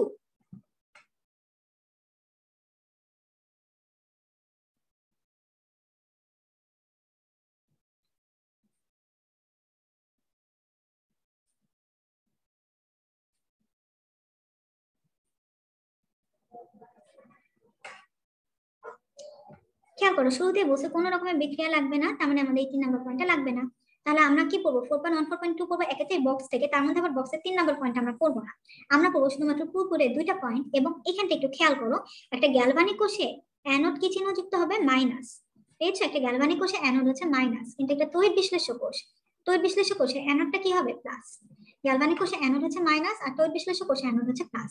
এটা একটু মাথায় রাখতে হবে। ওকে, চলে আসো 4.15, রিচার্জেবল লেড স্টোরেজ ব্যাটারি। এই পর্যন্ত একদম 100% ইম্পর্টেন্ট। দেখো, লেড ব্যাটারি কই ব্যবহার হয়? গাড়ির ব্যাটারি। কার মানে কি? গাড়ি, তাই না? গাড়ির ব্যাটারি। 6টা কোষ কিভাবে যুক্ত থাকে? সমান্তরালে। প্রতিটা কোষের বিভব হচ্ছে 2 ভোল্ট, 4.1 কাছে আসো। ঠিক আছে, এবং মোট বিভব কত? 6 × 2 = 12 ভোল্ট। ওকে, এবং লেড অ্যাসিড ব্যাটারির অভ্যন্তরীণ রোধ কত? 0.001 ওহম। খুব গুরুত্বপূর্ণ। এরপরে খেয়াল করো, ভিতরেই বলা আছে, কিন্তু তারপর আমরা এখান থেকে একটু দেখি। ক্যাথোড লেড অক্সাইড, ঠিক আছে, anode spongy lead, sulphuric acid হচ্ছে তড়িৎ বিশ্লেষ্য। ওকে, এখন তোমার মনে হতে পারে আপু এত ভিতর থেকে ছবির ভিতর থেকে ছোট ছোট লেখা পড়তে অনেক কষ্ট, এটাকে আপনি ছক করে দেন নাই? এটাও আমি তোমাদেরকে ছক করে দিচ্ছি, ঠিক আছে? এটা তোমাদের কম্পেনিয়ন বুকে 256 নাম্বার আর 257 নাম্বার পেজে আছে, ঠিক আছে? এবং একই সাথে আরো দুইটা ব্যাটারি আছে বই, lithium battery, lithium ion battery. এই দুইটা ব্যাটারিও আমি তোমাদেরকে বক্স করে দিয়ে দিয়েছি। ওকে, তাহলে আমরা বক্স থেকে পড়ে ফেলবো এটা। চলে আসো 4.16।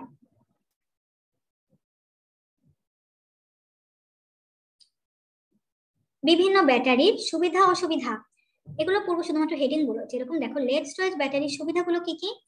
নিম্ন অভ্যন্তরীণ রোধ, রিচার্জেবল ব্যাটারি, চার্জ লেভেল পরীক্ষা করা যায়, সহজ প্রাপ্যতা, ঠিক আছে? তাহলে এটা আমরা একটা নেমোনিক লিখি মনে রাখার জন্য। নেমোনিকটা কি? নেমোনিকটা হচ্ছে নোমানের চার্জ লাইট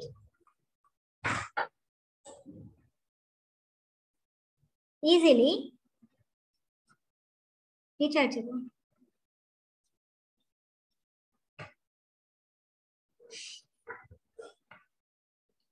নেমোনিকটা হচ্ছে নোমানের চার্জ লাইট ইজিলি রিচার্জেবল। খেয়াল করো, নোমান দিয়ে আমরা বুঝবো নিম্ন অভ্যন্তরীণ রোধ। 1 নাম্বার পয়েন্ট, পুরোটুকু লেখার দরকার নেই, নোমানের পাশে লিখে রাখো 1। চার্জ লাইট দিয়ে আমরা বুঝবো চার্জ লেভেল পরীক্ষা করা যায়। কয় নাম্বার পয়েন্ট? 3 নাম্বার পয়েন্ট, লিখে রাখো 3। ইজিলি মানে কি? ইজিলি মানে হচ্ছে সহজ প্রাপ্যতা, ইজি সহজ। কয় নাম্বার পয়েন্ট? 4। রিচার্জেবল মানে কি? রিচার্জ করা যায়। কয় নাম্বার পয়েন্ট? 2 নাম্বার পয়েন্ট, ঠিক আছে? তাহলে ব্যাটারি ব্যবহারের সুবিধা সমূহ: নিম্ন অভ্যন্তরীণ রোধ, রিচার্জেবল ব্যাটারি, চার্জ লেভেল পরীক্ষা, সহজ প্রাপ্যতা, নোমানের চার্জ লাইট ইজিলি রিচার্জেবল। তাহলে এবার আমরা একটু অসুবিধাগুলো পড়ি। দেখো অসুবিধাগুলো কি কি? অ্যাসিড বার্ন হইতে পারে, রিচার্জকালে দাহ্য হাইড্রোজেন গ্যাস নির্গত হয়, ইলেকট্রোলাইটের লেভেল সমস্যা, ভারী ব্যাটারি, দেখো প্রায় 30 থেকে 60 পাউন্ড ওজন, পরিবেশ দূষণ। তাহলে এটার জন্য আমরা একটা নেমোনিক করি। দেখো এইটা নেমোনিকটা কি? এ ভাই আই করি। দেখো এতে হচ্ছে আমার অ্যাসিড বার্ন, নিচে দেখো 1। ভাতে হচ্ছে ভারী, ওই যে 30 থেকে 60 পাউন্ড ওজন বললাম। 4। এতে হচ্ছে ইলেকট্রোলাইটের লেভেলের সমস্যা। 3। আইডে কিছু নাই। পতে হচ্ছে পরিবেশ দূষণ করে, পরিবেশ দূষণ। আর রিতে হচ্ছে রিচার্জ কালে দাহ্য হাইড্রোজেন গ্যাস নির্গমন হয়। এই নেমোনিকটা একটু লিখে নাও, এই নেমোনিকটা তোমাদের কম্পেনিয়ন বুকেও আছে।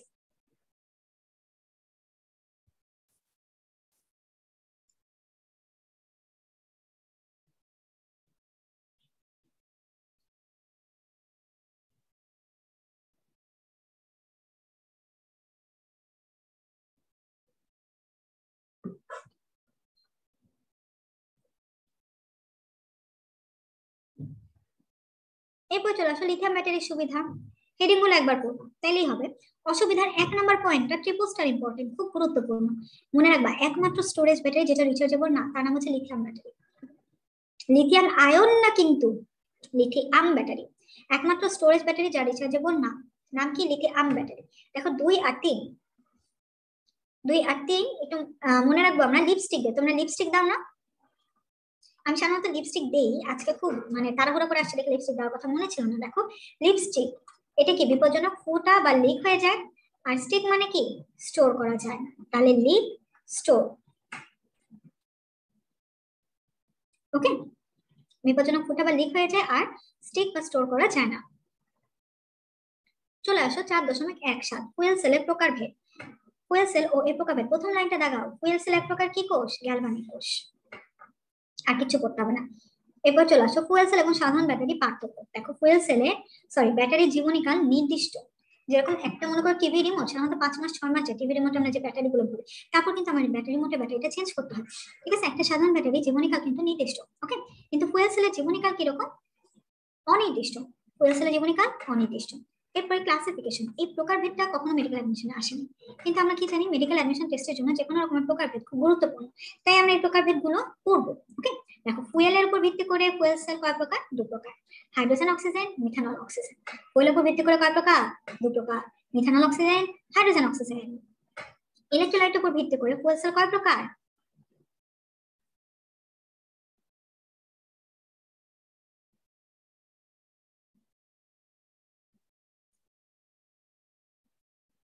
6 প্রকার। ইলেকট্রোলাইটের উপর ভিত্তি করে ফুয়েল সেল 6 প্রকার। দেখো এই বক্সটা আমরা পড়বো, কিন্তু আমাকে অর্ধবিক্রিয়া পড়বো না। অর্ধবিক্রিয়া পড়তে হবে না। ব্যবহৃত ফুয়েল দেখো সবার পানি, ওই যে বাদশার একটা গান আছে না, দিল পানি পানি হো গায়া, দেখো সব পানি পানি হয়ে গেছে, হাইড্রোজেন আর অক্সিজেন, হাইড্রোজেন আর অক্সিজেন, পানি পানি একদম পানি পানি, হাইড্রোজেন অক্সিজেন, হাইড্রোজেন অক্সিজেন, পানি পানি হয় নাই কে, তারা একটু বাইর করি, কে আমাদেরকে প্যারা দিচ্ছে, মিথানল অক্সিজেন ফুয়েল সেল, দেখো তো প্যারা দিয়েও আরাম দিয়ে দিছে, মিথানল অক্সিজেন ফুয়েল সেলে, ফুয়েল কি মিথানল অক্সিজেন, ঠিক আছে। এরপর আমরা একটু তাপমাত্রাটা দেখি, খেয়াল করো তাপমাত্রা অটোমেটিক ছোট থেকে বড়, 80 ডিগ্রি, 80 ডিগ্রি, 150, 180, 650, 500 থেকে 1000, বাদ বাকিটুকু আমরা একটু দেখে নিব, ওকে। তারপরে চলে আসো 4.18.2 হাইড্রোজেন ফুয়েল সেলের সুবিধা। দেখো এখান থেকে আমরা পড়বো কি, উৎপন্ন হাইড্রোজেন সেল পরিবেশে মুক্ত হয়। তাহলে আমাকে এখন একটু বুদ্ধি করে বলো, পরিবেশে ফুয়েল সেল থেকে উৎপন্ন কি হচ্ছে, পানি, তাইলে ফুয়েল সেল কি পরিবেশ দূষণ করবে, পানি উৎপন্ন হচ্ছে, পরিবেশে সে পানি ছেড়ে দিচ্ছে, তাহলে কি ফুয়েল সেল পরিবেশ দূষণ করবে? ভেরি গুড, পরিবেশে পানি উৎপন্ন হচ্ছে, ফুয়েল সেল অবশ্যই পরিবেশ দূষণ করবে না। ফুয়েল সেলের সুবিধা শুধুমাত্র হেডিং গুলো পড়বো, আর ভিতরে ডিটেলসে পড়বো এই 3 নম্বর পয়েন্টটা, উচ্চ কর্মদক্ষতা, এটা আমার একটু ডিটেলসে পড়তে হবে। এখানে একটা কথা একটু লিখে নাও, ফুয়েল সেলে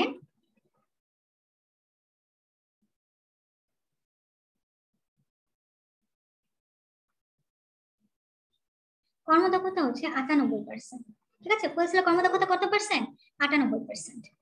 আর এই পয়েন্টটা আমরা একটু ডিটেলসে পড়বো।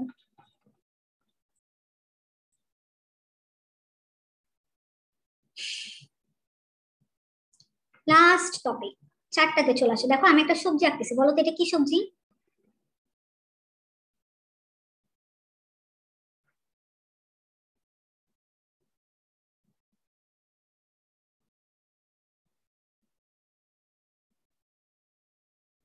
এই বোঝা যায় না, খুব সুন্দর করে আঁকছি তো, কি সবজি এটা?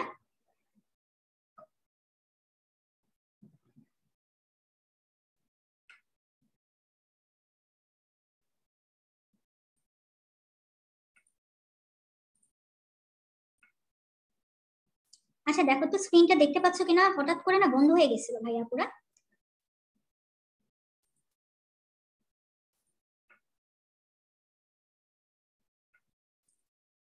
দেখতে পাচ্ছ?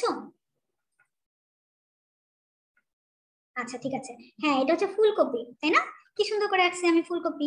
তোমরা শীতকালে তো সবাই ফুলকপি খাও, আমি তো মানে শীতকালে আহ পরের দিকে এমন অবস্থা হয়ে যায়, ফুলকপি খাইতে খাইতে না একদম বিরক্ত হয়ে যায় যে এত ফুলকপি খাইতেছে কেন।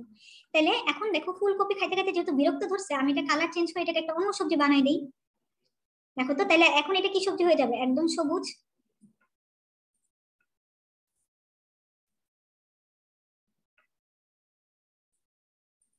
এই তো সবাই বলতে বুঝতে পারছো, ব্রোকলি, তাই না? ব্রোকলি, ব্রোকলি খেতে কিন্তু আমাকে খুব মজা লাগে, যে চাইনিজ ভেজিটেবলের ভিতরে স্পেশালি দেয়। এখন একটা জিনিস দেখো, এই যে ব্রোকলি, ব্রোকলির নামের শেষে কি শুরুতে কি আছে, ব্রোমিন, এই যে দেখো ব্রোমিন। ব্রোকলি একটা সবজি, শস্য, শস্য এক ধরনের উদ্ভিদ, উদ্ভিদ কোষ, তাহলে দেখো উদ্ভিদ কোষ শস্যে কোন আমি পাবো না, ব্রোকলি পাবো। ক্লিয়ার? আল্লাহ, ফারহানা ইয়াসমিন কোথা থেকে জানি ব্রোকলির ছবিও নিয়ে আসছে, বাবা। এই পরো পরো, এই ব্রোকলির নামের সাথে আছে ব্রোমিন, ব্রোমিন থাকে শস্য, ব্রোমিন থাকে উদ্ভিদ কোষ, কেমন? এরপর দেখো, আমরা কি জানি দুধ খাইলে বুদ্ধি বাড়ে, ঠিক আছে, দুধ খেলে বুদ্ধি বাড়ে, আবার আয়োডিন যুক্ত লবণ খেলেও বুদ্ধি বাড়ে। তাহলে এখন বলো তো দুধে কি আছে, আয়োডিন আছে, দুধে খেলে বুদ্ধি বাড়ে। এখন দেখো এই বুদ্ধি বাড়লে তোমরা কি হবা, দেখো অনেক বুদ্ধি, আয়োডিন, বুদ্ধি, ঠিক আছে, বুদ্ধি থেকে কি হবা, ডাক্তার, ডাক্তার হয়ে লিখবা প্রেসক্রিপশন, এই প্রেসক্রিপশন নিয়ে মানুষ কই যাবে, এটা আবার বই তুলো না, ঠিক আছে, এটা বই তোলার দরকার নেই, প্রেসক্রিপশন নিয়ে কই যাবা, ফার্মাসিতে যাবা না? দেখছো ফার্মাসিউটিক্যালসও কি আছে, এই আয়োডিন আছে, তাই না? তার মানে আয়োডিন কইতে পাবো আমরা, দুধে পাবো আর ফার্মাসিতে পাবো, ওকে। এখন খেয়াল করো, আমাদের দেহ থেকে নাইট্রোজেন ঘটিত বর্জ্য পানি বের হয়ে যায় না, শিল্প বর্জ্য পানি, এই যে দেখো এই বর্জ্য পানি নাইট্রোজেন ঘটিত বর্জ্য, তাই না, নাইট্রোজেন ঘটিত বর্জ্য বা অ্যামোনিয়া, এই শিল্প বর্জ্য পানি বা অ্যামোনিয়া কোথায় থাকবে, যে কোনো বর্জ্য পানিতে থাকবে, শিল্প বর্জ্য পানি মানেই অ্যামোনিয়া, অ্যামোনিয়া মানেই শিল্প বর্জ্য পানি, ওকে। আর এই শিল্প বর্জ্য পানি নিয়ে আমরা কোথায় ফেলি, সমুদ্রে, এই সমুদ্রের পানি তো কি আছে, অ্যামোনিয়া আছে। মনোযোগ দিয়ে শুনো ভাই, পুরো শুনলেই হয়ে যাবে এটা। আর এরকম অ্যামোনিয়া যুক্ত দূষিত পানি নিয়ে কি আমরা ল্যাবরেটরিতে কাজ করতে পারবো? পারবো না। অ্যামোনিয়াযুক্ত দূষিত পানি নিয়ে ল্যাবরেটরিতে কাজ করা যায় না। এই কারণে ল্যাবরেটরির পানি বিশুদ্ধ এবং শুধুমাত্র কোন আয়নটা আছে? হাইড্রোজেন আয়ন আছে। ল্যাবরেটরির পানি হচ্ছে বিশুদ্ধ, শুধুমাত্র হাইড্রোজেন আয়ন আছে। এখন দেখো দুইটা পয়েন্ট একটু আলাদা করে দাঁড়াও। দেখো রক্ত পেয়েছো, রক্তে কোন আয়ন আছে? বাইকার্বনেট। রক্তে আছে বাইকার্বনেট আয়ন। আর রক্তের সিরামে কোন আয়ন আছে? পটাশিয়াম আয়ন, তাই না? তাহলে আমাকে একটু বলো তো, দেখি কতটুকু মনে আছে। বলো, উদ্ভিদ কোষে কোন আয়ন আছে?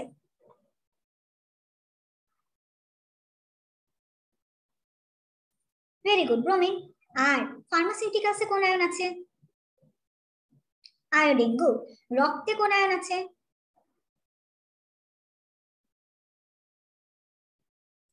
ভেরি গুড, বাইকার্বনেট আয়ন আছে। আর রক্তের সিরামে কোন আয়ন আছে? পটাশিয়াম। আচ্ছা, তাহলে এখন আমাকে বলো, আজকের ক্লাসে কোনো টপিকে কি কারো কোনো সমস্যা আছে, রিপিট করতে হবে, বা কারো ইন জেনারেল কোনো প্রশ্ন আছে?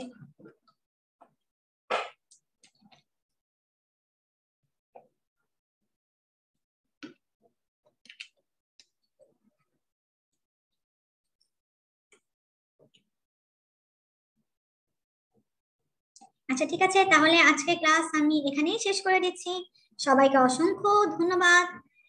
হ্যাঁ, আমি আমি যতটুকু পড়েছি অতটুকু পড়া হচ্ছে মধ্যাহ্নে না, ঠিক আছে? অতটুকু আগে পড়বা, একদম ঠাটা মুখস্থ করে নেক্সট প্র্যাকটিসটা একটু সলভ করবা, কেমন? তাহলে সবাইকে অসংখ্য ধন্যবাদ। সবার সাথে ইনশাল্লাহ আবার দেখা হবে আমাদের সেলিব্রেশন প্রোগ্রামে। ততদিন পর্যন্ত সবাই ভালো থাকি এবং আমরা ভালো মতো পরীক্ষা দিব। ওকে, আল্লাহ হাফেজ।